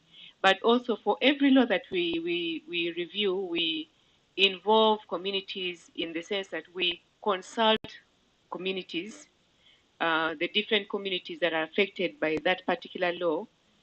At the initial stage, we carry out what we call preliminary consultations with key stakeholders to identify the areas that are problematic and that need review. And then we also do field consultations with identified stakeholders for every law that we review. And these consultations usually take place around the country. It's not limited to only geographical areas, say in the central, etc. We carry out consultations for almost every law that we review. The only laws that don't require us to go for consultations, countrywide consultations, usually are those laws that are very technical in nature. But otherwise, for all the laws that we review, we carry out countrywide consultations with the different stakeholders that are affected by the law in question. We carry out field consultations, we carry out validations, regional validations, we carry out consensus building, we carry out advocacy with affected stakeholders, and we also carry out advocacy and sensitization with the legislators, the members of parliament, so that by the time a law goes before parliament, they are aware of where we are coming from with the proposals that we've made for a particular law. And and the goal is also to get ownership of the law, and which is also the reason why we carry out consultation with stakeholders so that by the time the law gets to the stage of going for legislation, there's ownership for the proposals that are being made. We don't want a law that is going to sit somewhere without ownership. That said, I'll speak to something that has not come out from the questions that have been asked and the comments, and it's something that I was intimating to Prosi. This time last year, I sat here and said about the same thing, about the position where we are at in terms of legislation, in terms of changing the law, the law on HIV at present. And I'm in discussion with Prosi, but I think that we need to be very clear about the next steps that we are going to take. And the next steps that we are going to take will involve us carrying out wide stakeholder consultation. And that is going to be consultation across the country, which is what we did at the time that we came up with the proposals last time, over 10 years ago. But it is necessary that we carry out those consultations again to find out how the law has worked, how has it not worked, what are the gaps, and how do we own the proposals as a country going forward. Of course, Prosi also pointed out the East African law that is in place that will also be taken into consideration. But in terms of how we should be going forward, we shall definitely carry out the stakeholder consultations. We need to involve the Cabinet Secretariat because we will have to come out with a regulatory impact assessment report. These days, bills are not considered unless there's an RIA attached to it. We will then have to go into the drafting process with to draft the bill and then draft also the legislative principles. We are going to have discussions with Prosi to see how we can, these activities can be taken into the next stage of the next phase of the program that she's running. Thank you.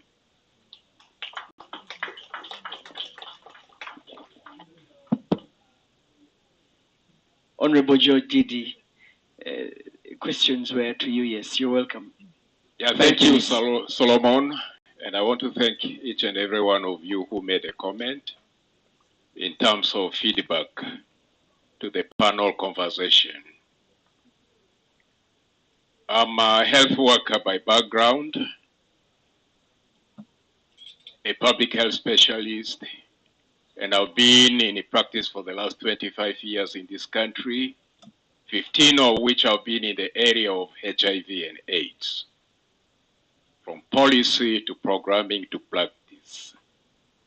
And what we are talking about is very passionate to me, not necessarily as a member of parliament, but as someone who cares about issues of HIV and AIDS in this country. Number two is, when I came here, I had expectations as a member of parliament, but also an HIV and AIDS specialist and public health specialist.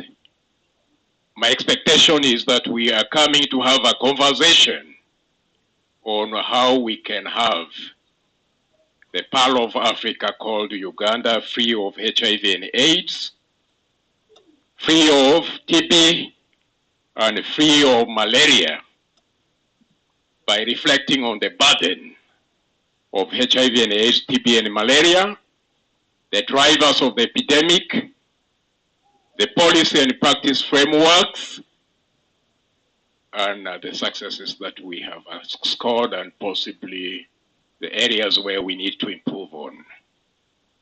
Having mentioned that, who is government? Government is you and I and each and every one of us. Within a democratic dispensation, who creates government? It's the citizens that create government.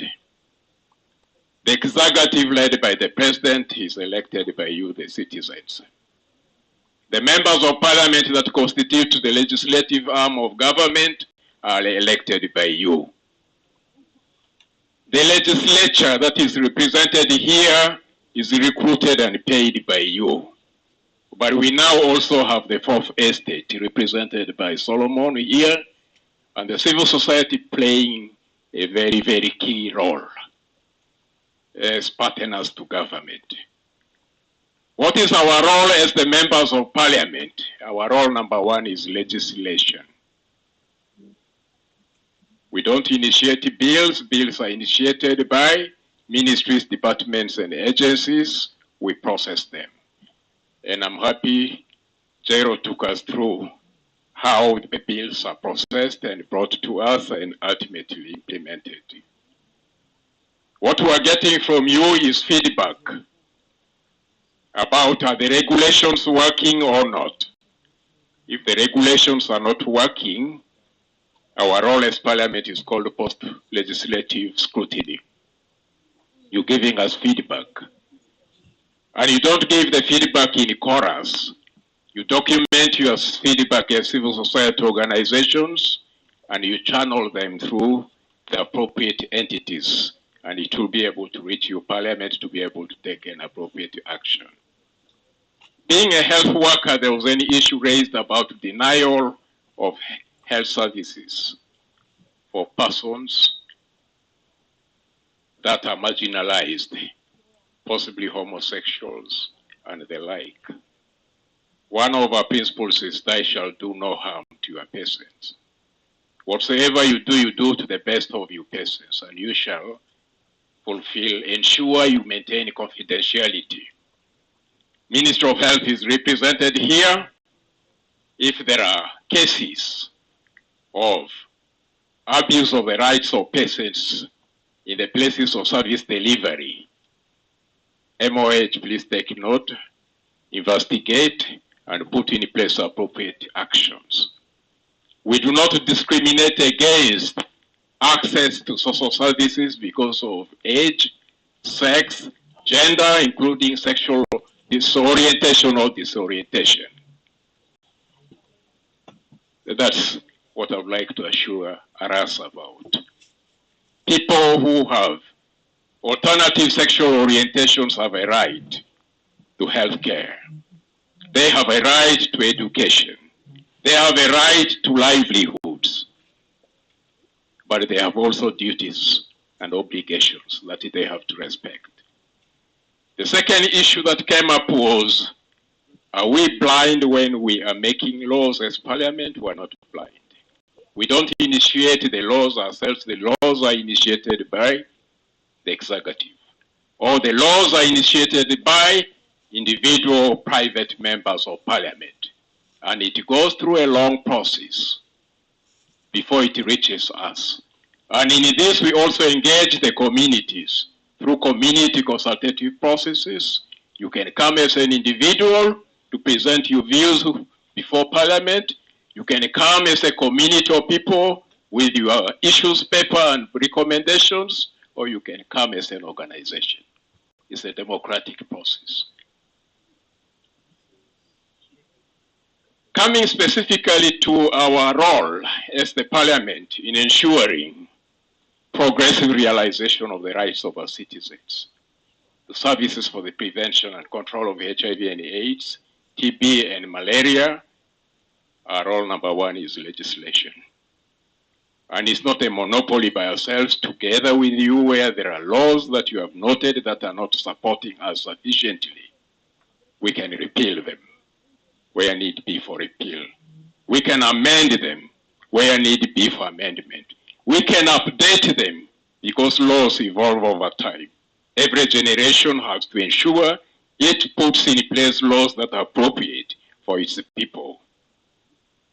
We have a few pieces of legislation that I thought would come up here, because our focus seems to be more on only the legal framework. But there's yet another important thing that will ensure we have the right to services. It's the right to resources that, Solomon, we have decided to keep quiet about.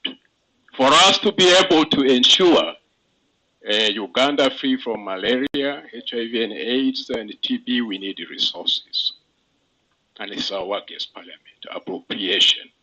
And appropriation has two arms, the revenue arm of appropriation and the expenditure arm of appropriation. The revenue arm is the mobilization of resources, domestic resources and financial, external resources.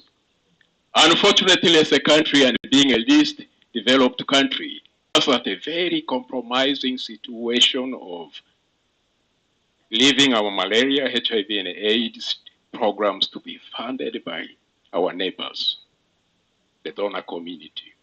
And there's a saying that he who pays the piper, and that is the scenario in which we are. When I hear us make statements here, my mind goes to that statement. What do we do as a country to ensure we mobilize sufficient and necessary resources for the prevention and control of HIV and AIDS, TB and malaria? And I thought we'll also talk about the HIV Trust Fund, because our donors are getting fatigued about us, ladies and gentlemen. We need to wake up and start mobilizing resources from the communities, from our regions, from every part of this country to ensure we take up our prevention, treatment, and care programs. What will happen if the Americans say tomorrow we are suspending financing? What will happen tomorrow when the Global Fund says, sorry, we fatigued of you? That's part of our role of ensuring we appropriate sufficient and necessary resources. And I want to inform you that there has been progressive steps taken. We had a budget of about 1.5 trillion for the health sector 5 years ago. As we speak now, the health sector budget has gone to about 3.6 trillion, which is a progress in the right direction. But we haven't achieved the Abuja declaration of 15%, and we need to move towards that.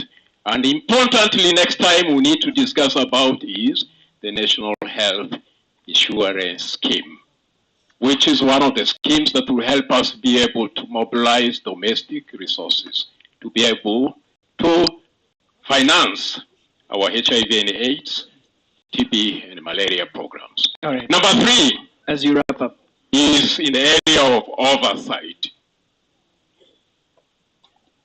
corruption, inefficiencies, ineffectiveness, and ineconomies in the execution of programs, whether funded by government or civil societies or multilateral and bilateral organizations, is something that we need to address, to say to it that the resources that we have are put to good use. What is our role in this as Parliament? We have oversight structures, oversight committees, Public Accounts Committee, local government, Public Accounts Committee, central government, Public Accounts Committee, statutory bodies, to see to it that the money that were put for malaria, for HIV and AIDS, and for TB works. Thank you. Last but not least is the issue of representation. We are your voices. And so when you give us feedback, we note it down for us to be able to act on. We have advocacy structures within Parliament that you need to know and that you need to work with. We have a HIV and AIDS committee in Parliament. Make use of it. We have a Uganda Parliamentary Forum on malaria. Let's work together. And we also have the Uganda Parliamentary Forum on tuberculosis. Let's work together. Community engagement and empowerment, to me as I conclude, means the following things. Number 1 is information to the community. Ministry of Gender, Labor and Social Development, we need to up our game in civic education. Our citizens are ill-informed about understanding their government. Number 2 is about skilling. We need to skill our people to be competent. Number 3 is tooling them to be able to take the right actions for the prevention and control of HIV and AIDS, TB and malaria. And number 4 is facilitating them to be able to do the right things. And I thought possibly one of your cries or prayers to Parliament would be, when can the government of Uganda start considering appropriating for the civil society in Uganda, for them not to become beggars or dependent on external financing that comes with strings attached to it. That should remain food for thought for us. Thank you. Did you say that you want? You wrapped it out very well, but I don't know if that will ever come when government does budgeting and appropriation for civil society to do its own work. I hope it does, but I don't want to be as optimistic as you are. The Honorable George Didi, thank you very much for that. We have about 6 more minutes to go. So, Angela, I'll give you 3 and I'll give Were 3, and then we can wrap this up. Thank you very much. I may take less because the previous members of the panel have responded to most of the issues that have been raised. One that I would like to talk about is the issue to do with grants of persons with disability. It's not a boardroom discussion, my dear. It's grants that are reaching out to persons with disability. They've been supported to participate in leadership positions. They've been supported to start income generating activities. We have a council for persons with disability where all persons with disabilities are members. My appeal to you, my brother, please reach out to the right structure so that you get the right information about the grants and other programs. Then secondly, I would also like to respond to Honorable Wako. Of course, we have an assumption that when people are old, sexual related activities are out of their lives, but I think it's a wrong assumption. Persons with disability also have sexual reproductive health needs and interests, and of course, it's a wake-up call for all of us programming for persons with older persons to think about sexual reproductive health of older persons. Then finally, I would like to emphasize that we always talk about our rights. Honorable Member of Parliament has emphasized our obligations and responsibilities. On the other side, fellow Ugandans, we also need to take into account other people's rights. We have no right at all to violate other people's rights. So if we get that principle right, then we'll be able to coexist peacefully and we'll all enjoy our fundamental human rights as defined by the Constitution, as defined by other laws, as defined with Government of Uganda, commitments at international and all levels. Thank you very much for your kind attention. Thank you. Quickly. Sorry, my dear.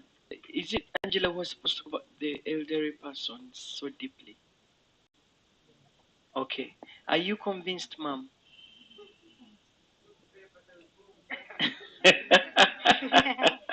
Let's see if Beatrice will speak to this. Okay, you're very welcome, Beatrice. So quickly, Supercharger asked about what should we do, and he said to help legislators understand the current issues. I know that, Honorable, I know that you go through induction once you have been sworn in.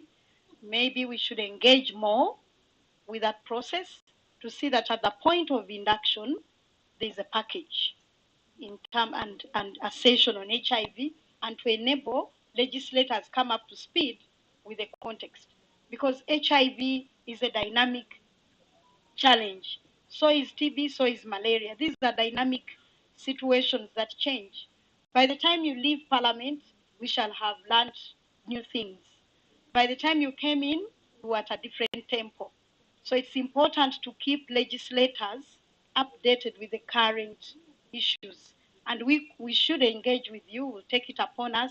We'll organize ourselves as civil society to see how we engage with the different structures to make sure that happens. In terms of looking at disclosure issues which were raised about a lady who is struggling, disclosure is a very challenging issue. Some of us who have been through disclosure, particularly to the significant people around you, family, especially children, your spouse, it is very challenging. One, because you fear to break their heart. You do not know how they will react. You also do not you need a lot of support to address the issue. My take on this would be to find other sources of support if the lady who raised doesn't feel competent enough. In this country, we have they call them expert patients. We have community health workers.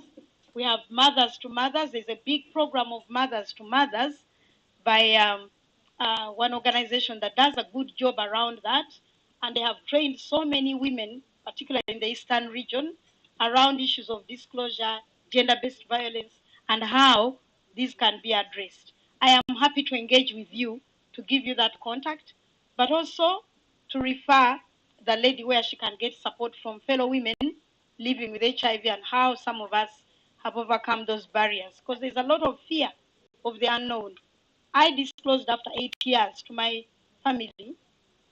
I was surprised that they knew something about it, but I was also surprised that there was a lot that I feared that would happen, which didn't happen. Instead, I got so much support. So I'm happy to talk to you and see how we can link her with other women living with HIV, depending on where she lives. The issue of old people. I believe I am old because I'm in my late 50s. Much as I look young and sexy all the time. I am almost there. So I could say, and also given the fact that I didn't think I would live this long, I was infected when I was young. I didn't think I would live this long, but now I'm a grandmother. So I can talk the language of old people. I can talk about old age. What we have learned, and this is something that, Honorable, we are talking about in our space. Many of us were diagnosed when we were young. The prediction at the time was that we would not live for too long, that we would die within 2 years. What has happened? Because of the dynamic nature of HIV and the scientific breakthroughs, we have lived until we are now old. We have now a space where we are talking as old women who are HIV positive. We are advocating to deal with issues of NCDs because that's something that has not been in the debate and in the treatment space for people living with HIV. Many of us are struggling with diabetes, high blood pressure, arthritis. That is now where the debate is going, and we are doing a lot of advocacy. Menopause, somebody say. Yes, Flavia is not in the room. She's the champion of menopause. I'm talking demystifying menopause issues. And I know that recently in ICASA, Lillian talked about that. So there is a lot we are talking about old people and HIV and demystifying the fact that we too have sex. People find that when an old person, an elderly woman, goes to ask for a condom at a pharmacy, what's wrong with these people? Ebintu lwaki tebabivaako? Bakyanoonya ki? There's so much stigma surrounding old people and their sexual reproductive life. When we go to access services, the assumption is that a woman's life stops when she stops making babies. So the health system is structured in such a way that you come only for antenatal. Even our HIV services are structured in such a way that you tell the epidemiology of the disease is targeted to women who come for antenatal. We now want to change the narrative because we are now living with HIV until old age. We are having also young people who are born with HIV. The debate at the time was that they would not see their second birthday. We have a lot of young people, young women even in this room, who are born with HIV, who are now struggling with disclosure, and their sexual reproductive issues are not addressed in most of these spaces. So indeed, I would like to appreciate you, Honorable, for raising that, and will engage you more. The debate around HIV and aging is a new debate and is relevant and is very important. That we should engage with that and our program should focus there. The issue of persons with disabilities. I would like to say in our community as people living with HIV, we have recognized that, we have organized, we have a network of people living with HIV by women, POUDU, positive women living with HIV. I don't know whether Betty came, but Betty, if you are here, you could raise your hand, or any member of POUDU. POUDU, you are in the room. They are doing a lot of advocacy and organizing and reaching out to positive people living with HIV. As Uganet, because I wear two facets, as Uganet, we recognize the need for inclusion, and it is an issue that we are very intentional about as an organization. To the point of policy level, at governance level, one of our board members is a woman living with HIV. I mean, a woman who is disabled. Now, Victor didn't come. She didn't come. Victor is one of the board members who we deliberately looked out for to represent and to show that we are intentional about inclusion of disability in our programming as Uganet. Finally, I want to say, and I do, not with any vehemence or confrontation, Honorable, I am taking on the issues you raised about morality, being upright, our society, being upright when we are enacting laws, when we are responding to diseases and epidemics, when we are responding to HIV, TB, and malaria. And I'm glad you are a doctor. We follow science. We follow evidence. We don't follow emotions. We don't follow morals. We don't follow political correctness. What we see about these two laws, the HIV control and management law, and the AHA, the Anti-Homosexuality Act, there was a lot of emotions by Parliament. It was very visible, we're all seeing. A lot of emotions, a lot of political correctness, and a lot of morality. We should have a law that is evidence-based.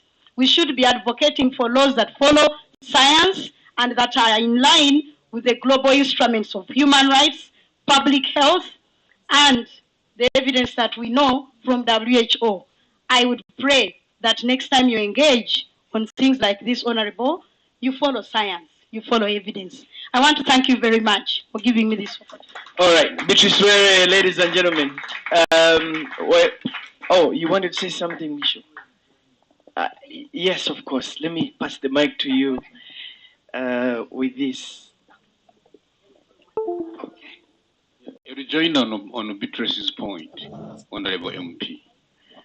MPs are entitled to their emotions, but you should separate two emotions: anger, disgust. Those two emotions are different. You are entitled to be disgusted, but you are not entitled to be angry when I have not done anything to you. When I go to DRC, my home is 4 miles from DRC. They serve me python. I eat. But sometimes when I see the skin, I feel like, you know, but I don't have a right to say all DRC guys who are eating python should be put in prison or should be criminalized, because when I go to Sierra Leone, my best friends slaughter me a monkey because that's their best dish. So when we are making laws, if you don't like something, you're entitled to like, not like, but you can't say, because I don't like you, I criminalize you. That's probably making someone stateless for nothing. That's our argument. But if a person who is gay rapes, like what they were saying here, rapes, defiles, those laws are there for defilement. They are there. We are well protected, and they should be prosecuted like any heterosexual guy does. But to target someone just because he lives differently. I suffered abuse for 6 years from my own parents, from my own teachers, because they thought I was being stubborn for not changing from being left-handed to being right-handed. And I said, why are you beating me? Because the Bible says Jesus sits on the right hand of God. And you know, then they will judge, the sheep will be on the right. So use a proper hand. You know, Now when I go to hotels, I find the fork is on the left hand. I'm telling my mom, why did you have to teach me all this money? So let's progress. And I'm glad when you are making a comment, you said every generation has a duty to make laws commensurate to the generation. We are in a postmodern generation where we are so sensitive to anything that colonizes, anything that discriminates, anything that harasses. What is happening on Gaza now is bringing up all these issues. You know that you are not entitled to abuse me simply because you are better than me or you are more powerful. We are all God's creatures entitled to live life. I liked what my commissioner said. Once I am sensitive about my right, and I am also sensitive to the right of the other one. That I'm left-handed, but there are others who are right-handed, and I shouldn't bulldoze them by saying every table should be left-handed, desks should be made left-handed. Then I'm disadvantaging the one. But when I say I insist there should be a table or tables for left-handed and should be protected by law, I'm not over-demanding. Thank you very much. A round of applause to my panelists, ladies and gentlemen, Angela, Betty, George, Geraldine, and Prosy. Thank you very much for your time with us. Thank you for sharing your thoughts with us. Let's love on them as they go to take their seats. Thank you very much, ladies and gentlemen, for that. Interesting discussions that are happening. I want to call on Dr. Shaban, who is my co-host, to take us into our conclusion. We'll be having the official launch. After that, we will be getting some official remarks, and then we will closing remarks, and then we'll break off for lunch. Dr. Shaban, thank you very much. Beatrice was saying that the elderly persons have also been discriminated. And I laughed a bit where I was that for an elderly to go and buy a condom and access these services, they ask them, hey, what do you still want?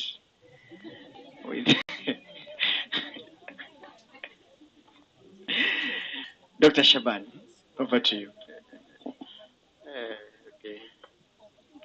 Thank you very much, Brother Solomon Serwanja, for being a wonderful director of this. He deserves a round of applause, colleagues. And what a wonderful panel and panelists we've had this mid-afternoon. They deserve another round of applause, colleagues.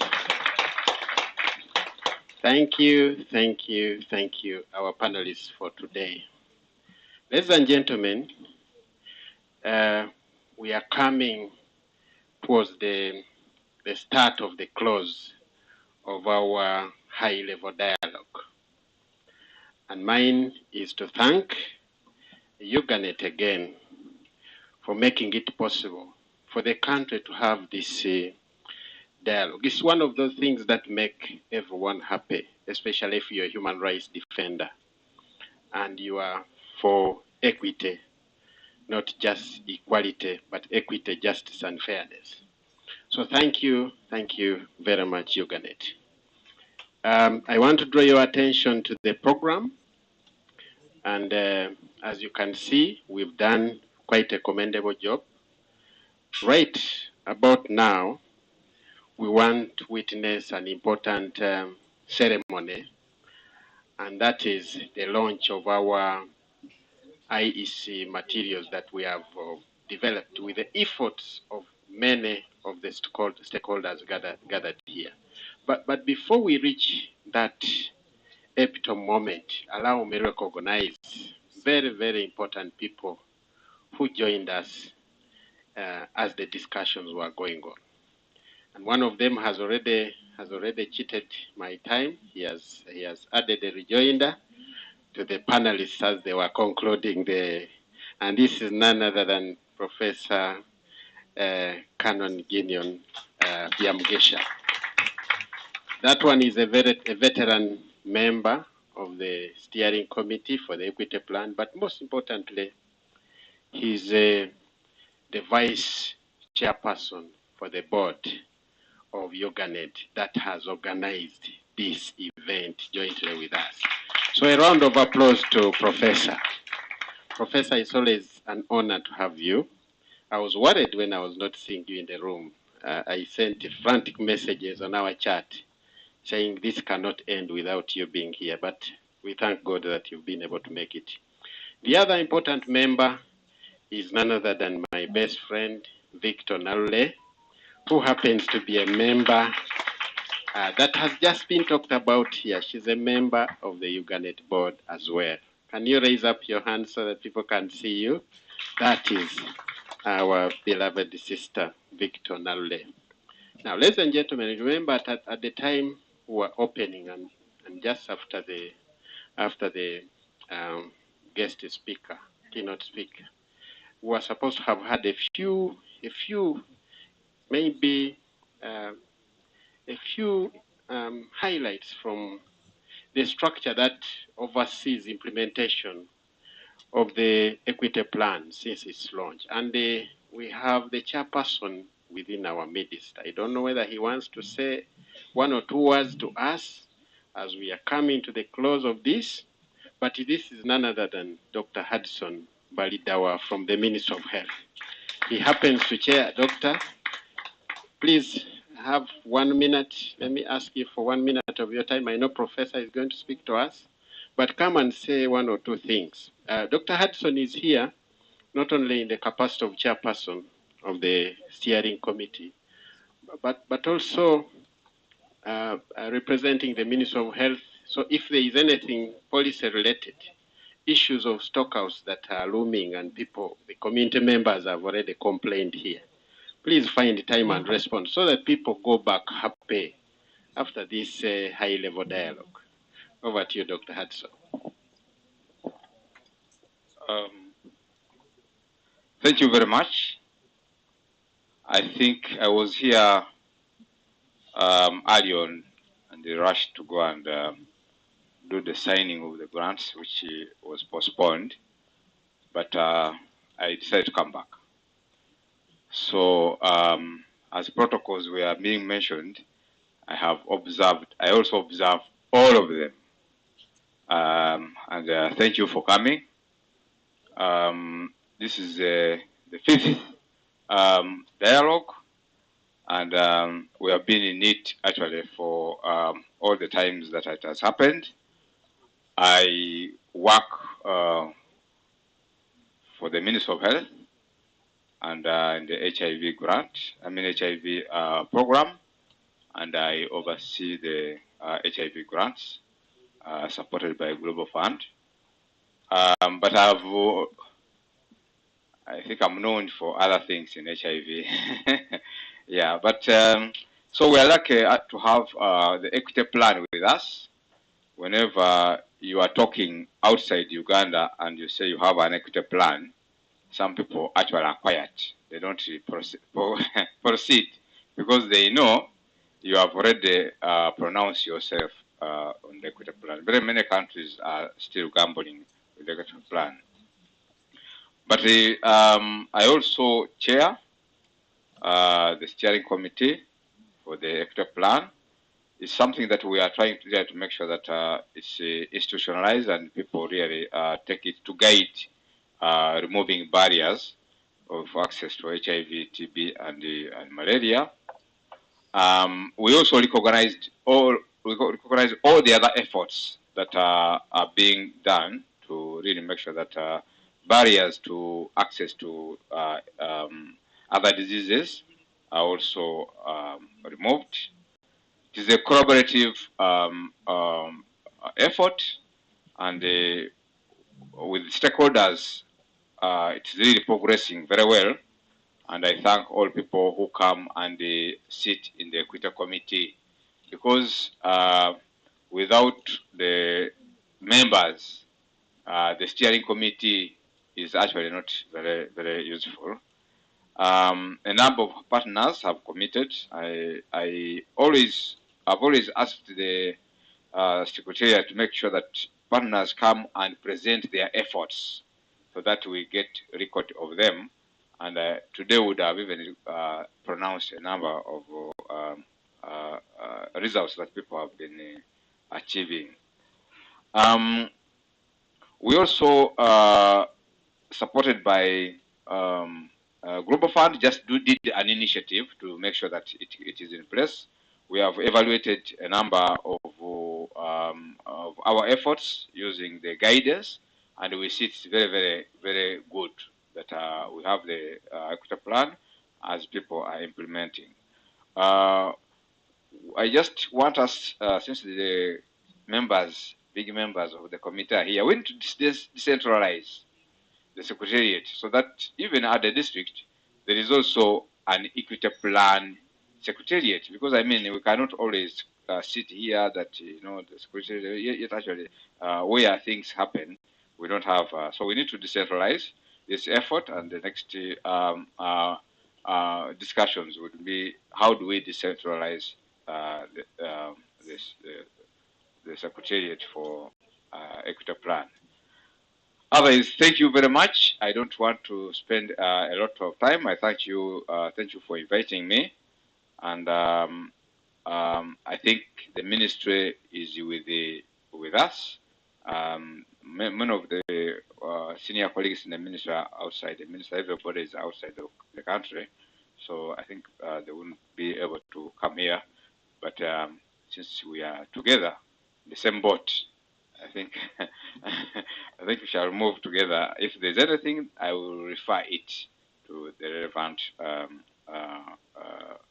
officers if there's any issue that you need us to work on. Thank you very much. Oh, thank you very much, our chairperson, the Equity Plan Steering Committee. Where I come from is a small and remote districts. There is an adage that goes that Alabira Airira. I don't know whether there is anyone who understands that language. But I'm really indebted to one person here who I should also have recognized as a very, very important person, because she's a historical member of the Equity Movement. But I'm glad she was a member of this high-level dialogue panel that has just concluded about a few minutes ago. So allow me in a special way recognize my big sister, and actually the one who was there who started the Secretariat for the Equity Movement and the Ugandese Commission, but emanating from the Office of Director, Public Prosecutions. So let's put our hands together and appreciate Prose Ayebare. Thank you very much. That's why you saw her, responding with a lot of confidence because she understands where we are coming from. And she is so passionate about issues affecting our communities. If the laws are bad, she will tell you quite frankly that this law, the other law, and the other are not good. She's a government official like me. We have been marginalized and also stigmatized, by the way, for your information. We are not doing this at no cost. People think we are here to promote the bad devices that have been legislated about, and yet we are only putting on human rights and equity lenses to say, hey, let everyone receive services without discrimination. So, ladies and gentlemen, we are honored to have the chairman board Uganda AIDS Commission. He's right in the room, and as you see on this program, he's reflected as the person who is going to be helping us go through the closing ceremony of this. But before that, I don't want to cheat another historical member, but the vice chairperson of the board, Uganet. In his own capacity as a historical member, I want him to come and in 1 or 2 minutes, as we set that stage, to come and tell us what was the feel at ICASA, because we sent him as an ambassador to represent us as an advocate for anti-stigma, anti-discrimination, and universal access to services by everyone without discrimination. So I want to take this honor and privilege to invite Professor Canon Gideon to come here and just give us a few highlights, and as we are preparing that table for us to launch our IEC materials. Please join me in welcoming Professor Gideon, but also the chairperson, Uganda's Commission, as he's ushered in to take his seat over there. You're welcome, sir. Over to you, Professor. Thank you very much. All protocol observed, but especially recognizing the chairperson I serve, senior counsel, and all of you. So, guest of honor, you're welcome. ICASA has just ended. In fact, it's one of the reasons I delayed, because our flights were delayed, and then we missed our connections from Entebbe, from Nairobi. So they had to give us a special aeroplane, but it was towards the morning. So I was struggling really but I had as total commitment to come and grace this occasion. Let communities lead, but also focusing on innovation, focusing on equity, and focusing on the whole issue of ensuring that by 2025, there is no country left behind in terms of the 10 by 10 by 10, that the less than 10% of the people living with HIV feel stigmatized, and then the other 10 is the gender-based violence. Less than 10% should feel that violence, plus the key populations, and most importantly, regarding what we are discussing here, that for those countries that have the highest burden, the most affected, most impacted, most burdened with HIV, less than 10% of those should have punitive laws that do not put into consideration other types of justice. That, as a guest of honor, they said, we rush towards punitive justice, but before punitive justice, there are so many other justices that can be made right to ensure that people don't do what criminalizes them. So there was a lot of talk about social justice, economic justice, transformative justice, and the key populations were also talking about affirmative justice. And then when all those fail or do not produce the desired result, good behavior you are looking at, or good practice, then apply the punitive justice principles. And there was what the MP has talked about, the Honorable MP, about people not happy that we are not making progress on the Abuja commitment to 15%. There was a lot of recognition on the cultural and religious input, and to be proud of our own Premier of Uganda Kingdom, he really made us proud. He gave a great speech. He got a very big ovation, a standing ovation.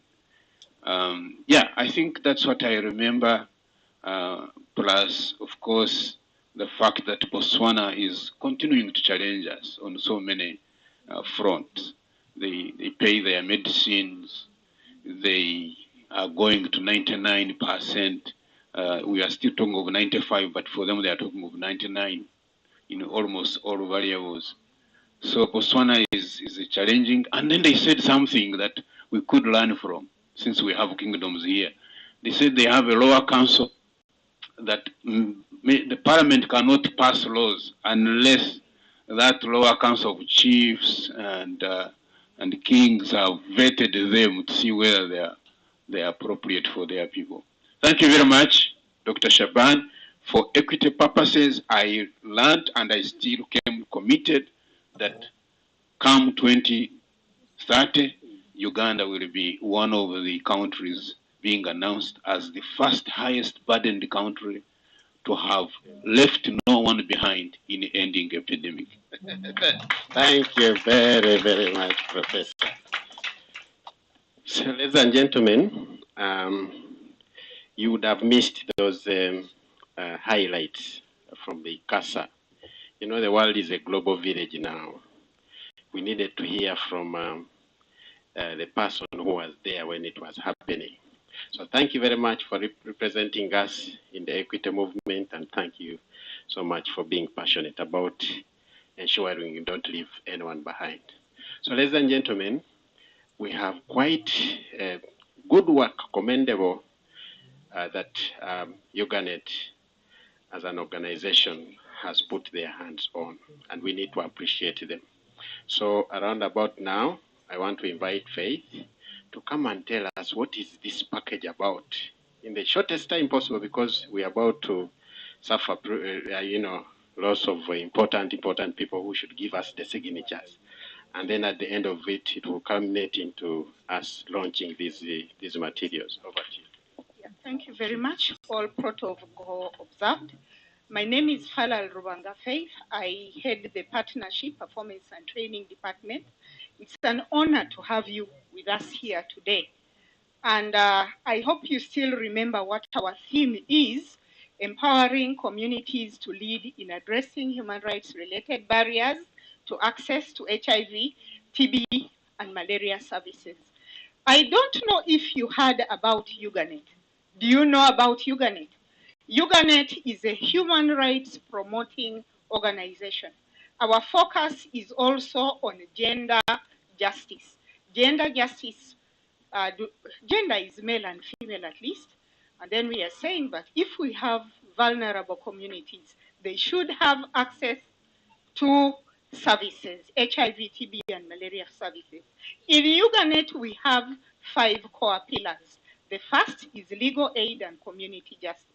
We have legal aid officers who go out there in the community and around the secretariat, within Kampala, to provide legal aid services. We have grassroots community interventions, and we work with paralegals and other legal service providers out there in the community. Can the legal department waive the representatives very quickly? And we want to know you. Those are the people. Now, after that, we also have the strategic litigation, advocacy, and community department. This is the team that has worked so hard here to promote our visibility, and they do a lot of advocacy work with the HIV Coalition, the DVA Coalition, and other CSOs and networks to advocate for issues of health and human rights, whether it's prevention, whether it is care and treatment. They do a lot of advocacy work. They have had a number of media engagements, that is on TV, on radio. I implore you to go to our Twitter handle, Uganet Law. Write it down, Uganet Law. Go discover everything good that we do at Uganet, and you learn a lot from that. Then we have the Partnership, Performance and Training Department that I come from. We do a lot of interventions with different stakeholders and different levels. We appreciate your coming here today. This is like Christmas for us. It's not on the 25th, it's the 12th, believe me. Now, we work with national stakeholders, regional, district, some of them are here, community level, community structures, and individuals to promote human rights in health. And who have I left out? The Ending Violence Against Women and Girls team. They're actually out there. We are still commemorating the 16 days of gender activism. We have a regional team in Bundibujo, in Tororo, in Kasese, in Lamo, in Chedegwa. Where else?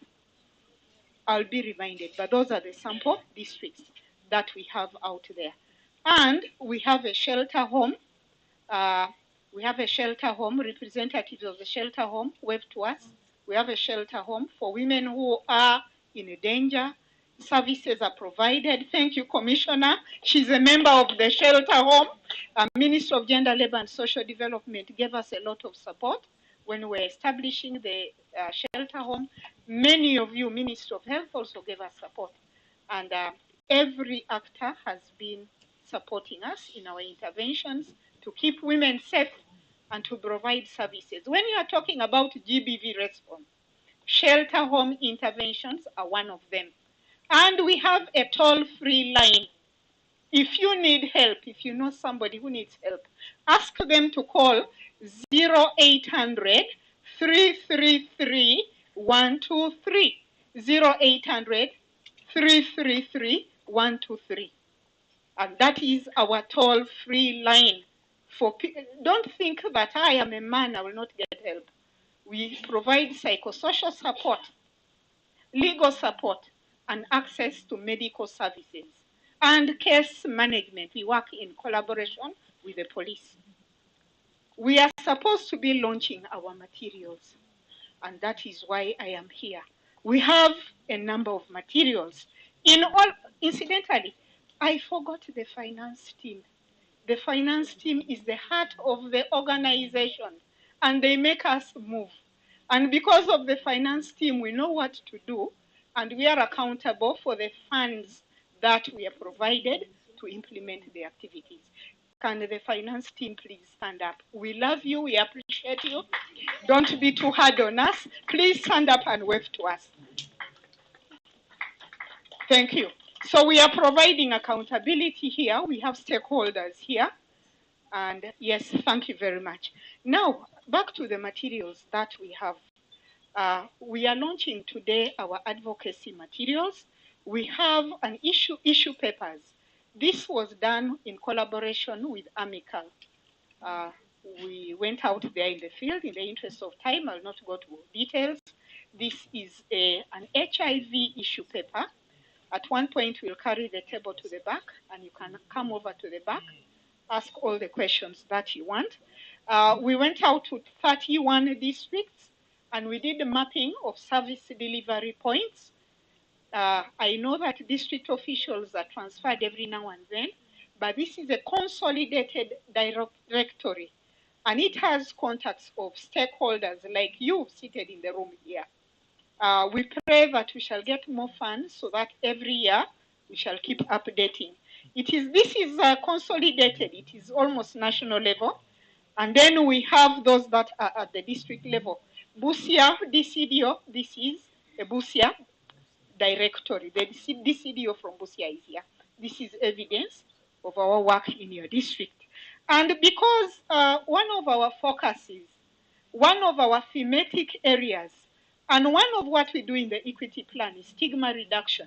We did research, the advocacy team. Sarah waved to us. Sarah put a lot of input into this. We have an annual report, integrate monitoring. Sarah, Immaculate. How can I forget Immaculate? Wave to the community, please, Immaculate, and the rest of the team. They put their heart into integrating monitoring of stigma and discrimination through documentation and routine supportive supervision of cadres. We have 14 cadres in the region who are doing a lot of stigma reduction activities. I have been warned to be brief, but I cannot forget to tell you that we have engaged court mediators on HIV and the law. This is a mediator info sheet on HIV and the law. There's got to be a lot of gender sensitivity and HIV sensitivity when they are incarcerated populations or we are conducting case management out there. So mediators are supporting our work. And so much has been said about the law. We have a position paper on the Sexual Offences Bill 2019. It is out here. We have engaged so much on issues of the law. In relation to that, we have an info sheet on domestic violence saying it is a pattern of abuse. If you want to have some, if you do not want to ask, it's very hard to tell somebody that I am experiencing domestic abuse. But we can give you leaflets. You can call the toll-free line. You're not alone. There will always be somebody at the end of the line to talk to you. And my best so far was that we conducted community dialogues with women groups in GBV in 13 high prevalence districts during the COVID. Where is the camera crew? Please Yes. take pictures as Faith is flashing these documents. Very important documents. Okay, are you about to finish, my Yes, dear? I am. Okay. On this note, I wish to appreciate, actually, Dr. Shaban, Dr. Hudson, Prosi, stand up for recognition. They provided us with a lot of support. Yes. Okay, thank you. Those very were much. our resource people. They supported us a lot, especially even when we had the judicial handbook, Prosi. She was a part of that. Dr. Hudson and Dr. Mugerwa provided stewardship when we were developing training manuals, integrated training manuals on safety and equity in the workplace. Thank you, thank you, thank you very much for that. Thank you Yes, very much. thank you.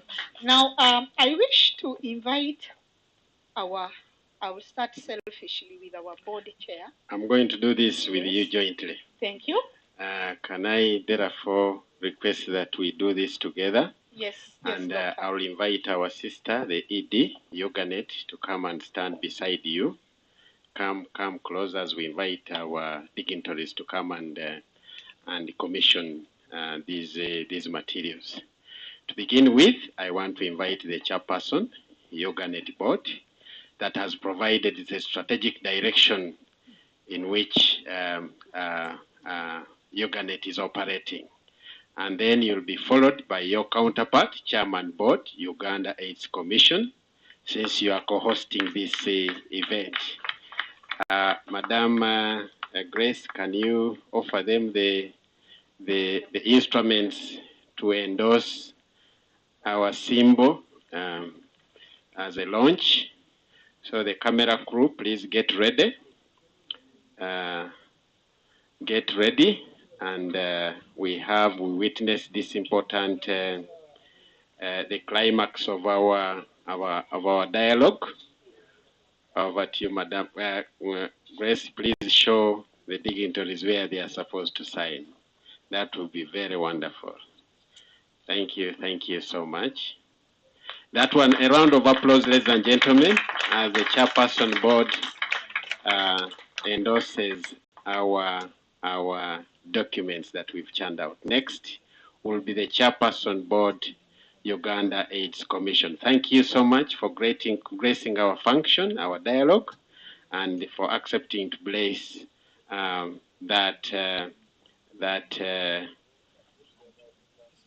please, let's hold and support. But the direction is facing may not be favorable for the camera crew. Our chairperson, we want you captured by the cameraman as you are signing over there. Okay, thank you so much. Thank you. We are living in an era where we need visibility so much. A round of applause, ladies and gentlemen. Now, these will be followed by members of the board. Members of the board. To begin with is the vice chairperson of the board, Yoganet, Professor Canon Gideon.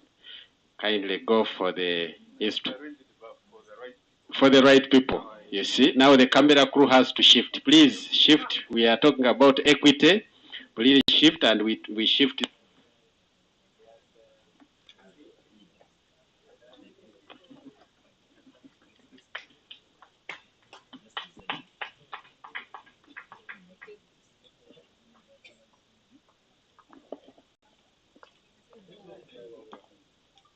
After signing, you stay over. Thank you very much. A round of applause to Professor Canon Gideon.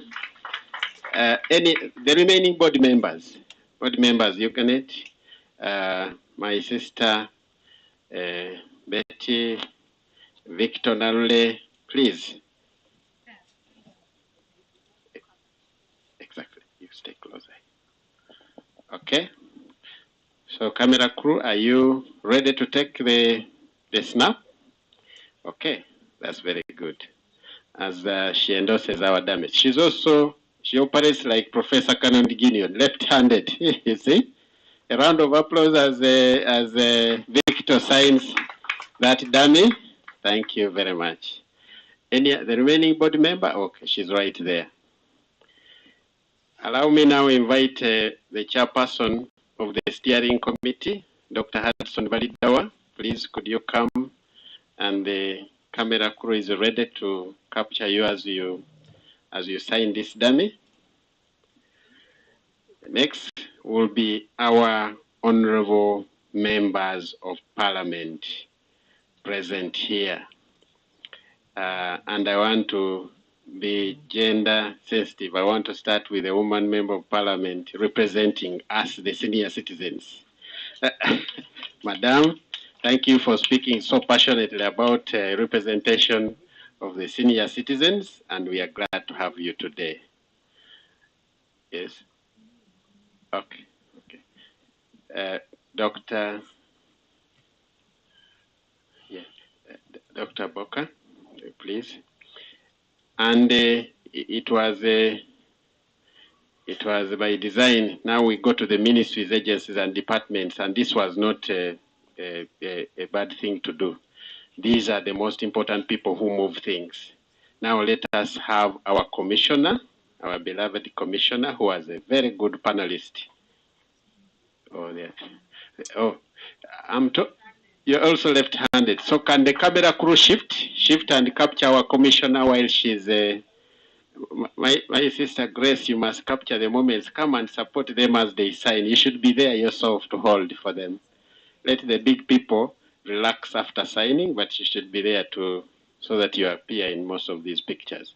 I'm told there is another honorable member of parliament who has not yet signed. Could you help us? And honorable, you're most welcome. Please, please. Next will be now the historical, the veterans. And our historical member who started the movement is right there. Madam Prose Ayebare, please come and sign. Yeah, so next will be Nafofano. When I mention the organization, our civil society leaders, Nafofano, we have a representative from Nafofano. Please come and sign. Hey, oh, Beatrice has already signed. A representative of the young people. Oh, the treasurer is there. Please come. Symbolism. Come and sign. Jane Mirumbi, yes. No, please, Jane, come and sign. It's due to public demand that you've been volunteered to come and sign. For her, she signed in a different capacity. So, representative of young people, Ruth Akulo, where is Ruth Akulo? If Ruth Akulo is very far, my daughter is right here. Then Bernard, our key population subgroup representative, Bernard, come and sign. Thank you for your deliberations and really expressing your views about how the laws are affecting access to service delivery by the people that you represent. Now, I want to invite this person in their capacity as the Fokajifo. Any representative or the ED himself? The ED herself is there. Can we have the ED Fokajifo? I saw her also enjoying the atmosphere in Harare. The ED. Oh, this is the acting. Okay, ED, fine, thank you. Can we have now our beloved friends, the communities members themselves, the representative of people persons living with HIV and AIDS? And I want to take the honor to invite Supercharger, the man himself. Where is he? Where is the Supercharger? He's out of stock. He was here. Sorry, he has run. Any other person who can represent that community? Supercharger is not in the room. If you feel a round of applause as that person comes. These are the most important people. Oh, wonderful. When I talked of ministries, agencies, and departments, I had forgotten my own. Where is my dear sister? Uganda Law Reform Commission. She has gone. She was a panelist, but she's right there. Very wonderful panelist and a member of the a senior member of the steering committee for the equity plan. Over to you, cameraman. Please capture that moment. I beg to be reminded, is there any other, the district community development officers, because some of the materials, and I want to invite you in this order, Otuke, which other district, Bosia, all of you come, once you know that you're a district community development officer, these materials are yours. Please come and bless them. The dam is there. Positive men's union, yes. Different from women at 40. Okay. I also keep reminding them that we should also form our own men at 70. Yes. CCM representative, our own. Now, as Owomugisha comes over to bless that dummy, she's a senior member of the steering committee, and a historical at that. We launched that equity plan in her presence, and she was very instrumental with CCM youth male representative. Do we have a CCM male representative? Please come over. Thank you very much.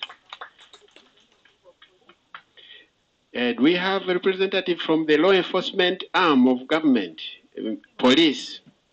We have our colleagues from Ministry of Internal Affairs, police? Police are out of stock. Any other?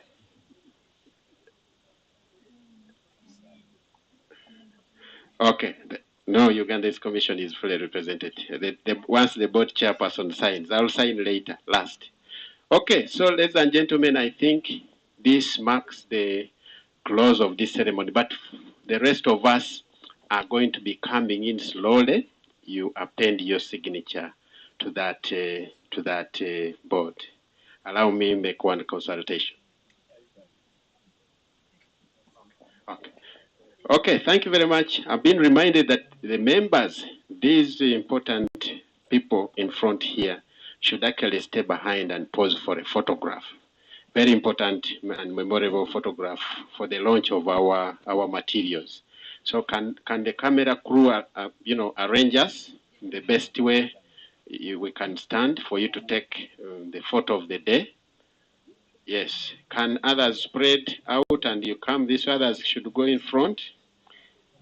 The rest of us can go behind and stand there. Thank you. On this note, even our chairperson, the coordinator, the Equity Plan Steering Committee, Dr. Shaban Mugerwa, we won't want to miss you. And our ED, Grace Naiga, ED of Uganet. Well done, Dr. Shaban.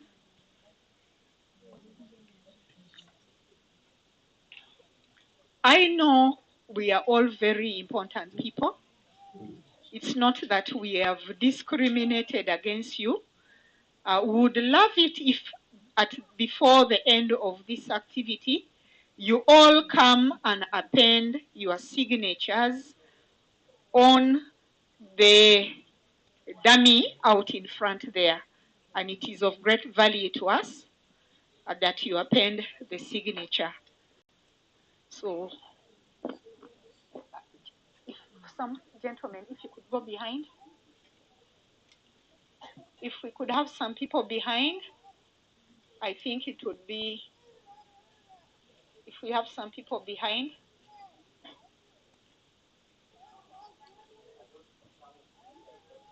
If we could come up on the podium.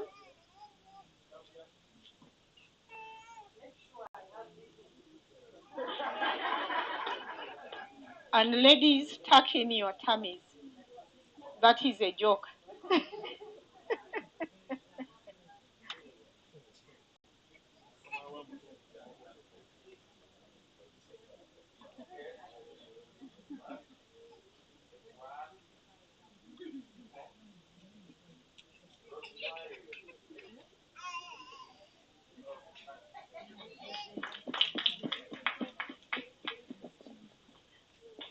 Thank you very much, our dignitaries who have graced that important moment of endorsing the dummy representation for the launch of our materials, IEC materials. Ladies and gentlemen, a round of applause to the people who have appended their signatures on this, a sign that we are good to go. Now, it's at this time that when one feels everything is moving on well and you don't want to stop, that people get disgusted and say, he's already encroaching onto our lunch time.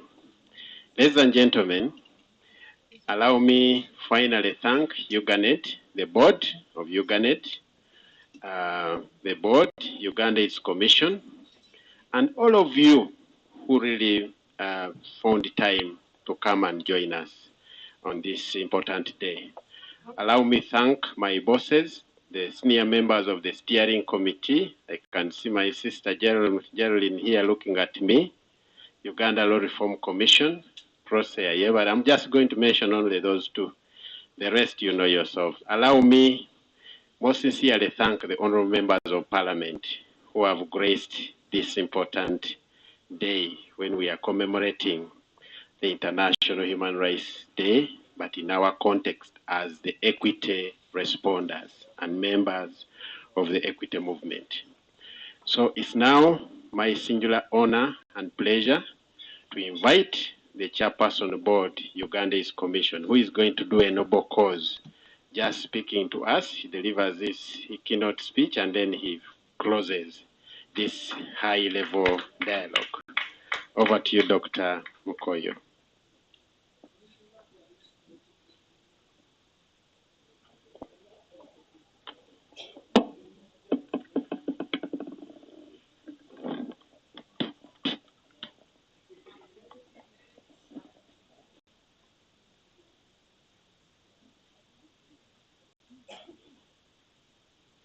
My Lord, the guest of honor, Lady Justice of the High Court of Uganda, Victoria Nakintu Katamba, my colleague, the chairperson board, Uganet, and other members of the board,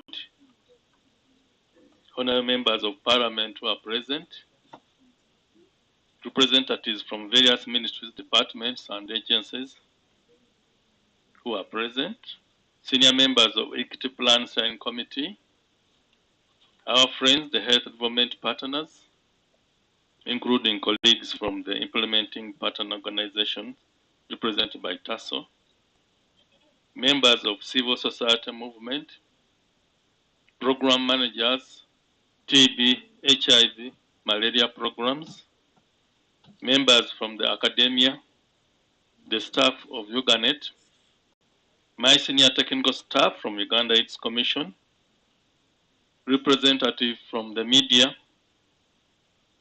representatives from communities living with and affected by the three diseases, distinguished guests, ladies and gentlemen. Good afternoon, all of you. It gives me great pleasure this afternoon to join you as Uganda commemorates the International Human Rights Day 2023. We as stakeholders involved in the equity response have come together to take stock of our journey in addressing human rights-related barriers to access to TB, HIV, sexual reproductive health, and malaria services in Uganda. As a country, human rights are fundamental under the Constitution of the Republic, 1995. The country has ensured that people's rights and dignity are upheld in accordance with the Constitution. This is evidenced in the many international and regional human rights instruments that Uganda has ratified, including the Universal Declaration on Human and People's Rights, among others. Uganda AIDS Commission is privileged to be supported by the Global Fund under the Breaking Down Barriers initiative. We appreciate this support to Uganda that enabled the country to conduct a baseline assessment to establish barriers to access to HIV, TB, and malaria services. That revealed barriers from some populations, including key priority and vulnerable populations. This informed the development of the Equity Plan, whose implementation is spearheaded by Uganda AIDS Commission, in addition to providing a domestic home for the Secretariat to the Steering Committee. Uganda AIDS Commission is committed to providing the much needed oversight and leadership to contribute to achieving the objectives enshrined in the Equity Plan and addressing human rights barriers. I thank Uganet for being consistent in supporting stakeholders in coming together every year to review progress of implementation of the commitments in the Equity Plan. You have demonstrated that you are a dependable partner whose space is unrivaled in defending human rights for the vulnerable people. I am aware you conducted a mid-term review of the implementation of the Equity Plan. You also invited me recently when you are reviewing the progress made at the end of the 4th year of implementation of the plan, and developing an operational plan for the financial year, for the final year. I appreciate all of you for the progress made. As we commemorate International Human Rights Day, each 10th December of the year, and as we strive to empower communities to lead in addressing human rights-related barriers to access to HIV, TB, and malaria services, as this year's theme, and cognizant of the fact there are some laws that may hinder or criminalize under the Act 2023. We also know that HIV positive status is an aggravating factor in sexual offenses under the Penal Code Act 120 as amended. This means that before a person is found guilty by virtue of his or her status, the punishment increases right at the time of drawing the charge sheet. Our question as equity respondents has been, if sexual offense has been committed, all persons should be punished equally regardless of the status. But this is an issue for Uganda law reform to take up with the Parliament and address the concerns of the stakeholders. Ending HIV requires enabling legal and social environments that guarantee the health, dignity, and security of all people living with or at risk of HIV. This is the only way to ensure that those in need of HIV prevention, treatment, care, and support have access to these services without fear of discrimination, exclusion, or stigma or bias. It is therefore my singular honor and pleasure to declare the 5th high-level national dialogue on HIV, TB, and malaria, and the law officially closed for God and my country.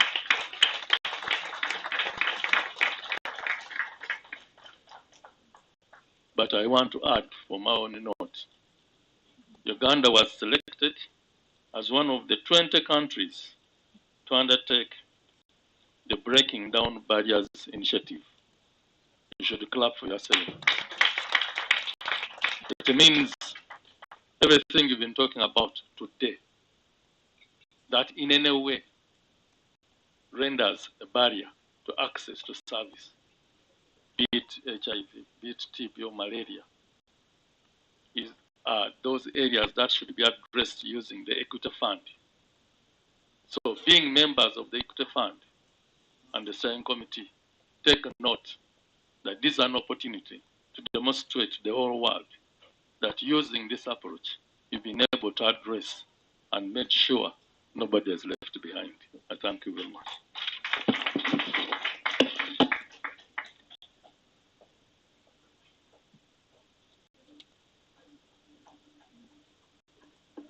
Ladies and gentlemen, a round of applause to our guest who has just closed the.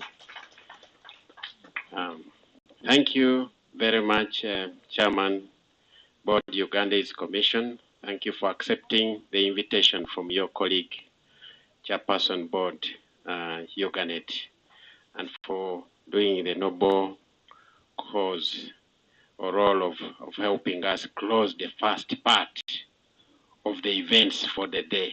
Thank you so much. Ladies and gentlemen, as we were, listening to the closing remarks from the Chairperson, Chairman Board Ugandese Commission, we are joined by yet another important person in our HIV response. And this person is not a stranger to all of us. She has been there for Uganda. She has been there for all of us.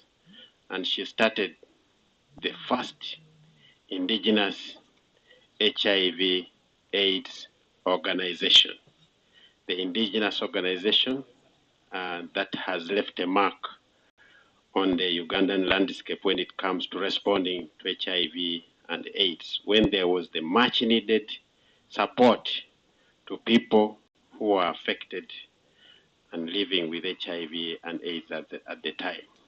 So she's going to be our guest of honor tonight for the subsequent events. I can see my honorable members of parliament want to pack their bags and go. I know duty is calling. They may be going for their parliamentary business, but we want to invite you for yet another set of events. We are going to have even a dinner. So without much ado, allow me welcome and invite Madame Noeline Kareba to come and just do the noble cause of also endorsing that dummy. We have just launched our IES materials developed by the technical team at Uganet, but blessed by the board. So can you prepare it for her signature? She's one of the dignitaries that are supposed to sign. And my sister has stepped out. Let your faith hold the dummy for her and represent Grace. You have been promoted to ED now level, Uganet. So ED, can I welcome Madame Noeline to come and sign that dummy for us. We have just launched IEC materials to be used by our stakeholders at the service delivery level, at the community level. So you capture the moment. Madam, please know that the paparazzis are following you and they want to see you as you sign. Okay. A round of applause, ladies and gentlemen. Thank you very much. I think from me, I just want to say lunch is ready. I'm sure our technical team behind there will show you direction as to where lunch is served. And then I want to invite us to stay around for the subsequent events. After lunch, you'll be told what will come on next. And please, you miss the remaining events at your own risk. Otherwise, there is going to be fun, there is going to be merrymaking. Remember, we are in a festive season. So thank you very much. Bon appetit.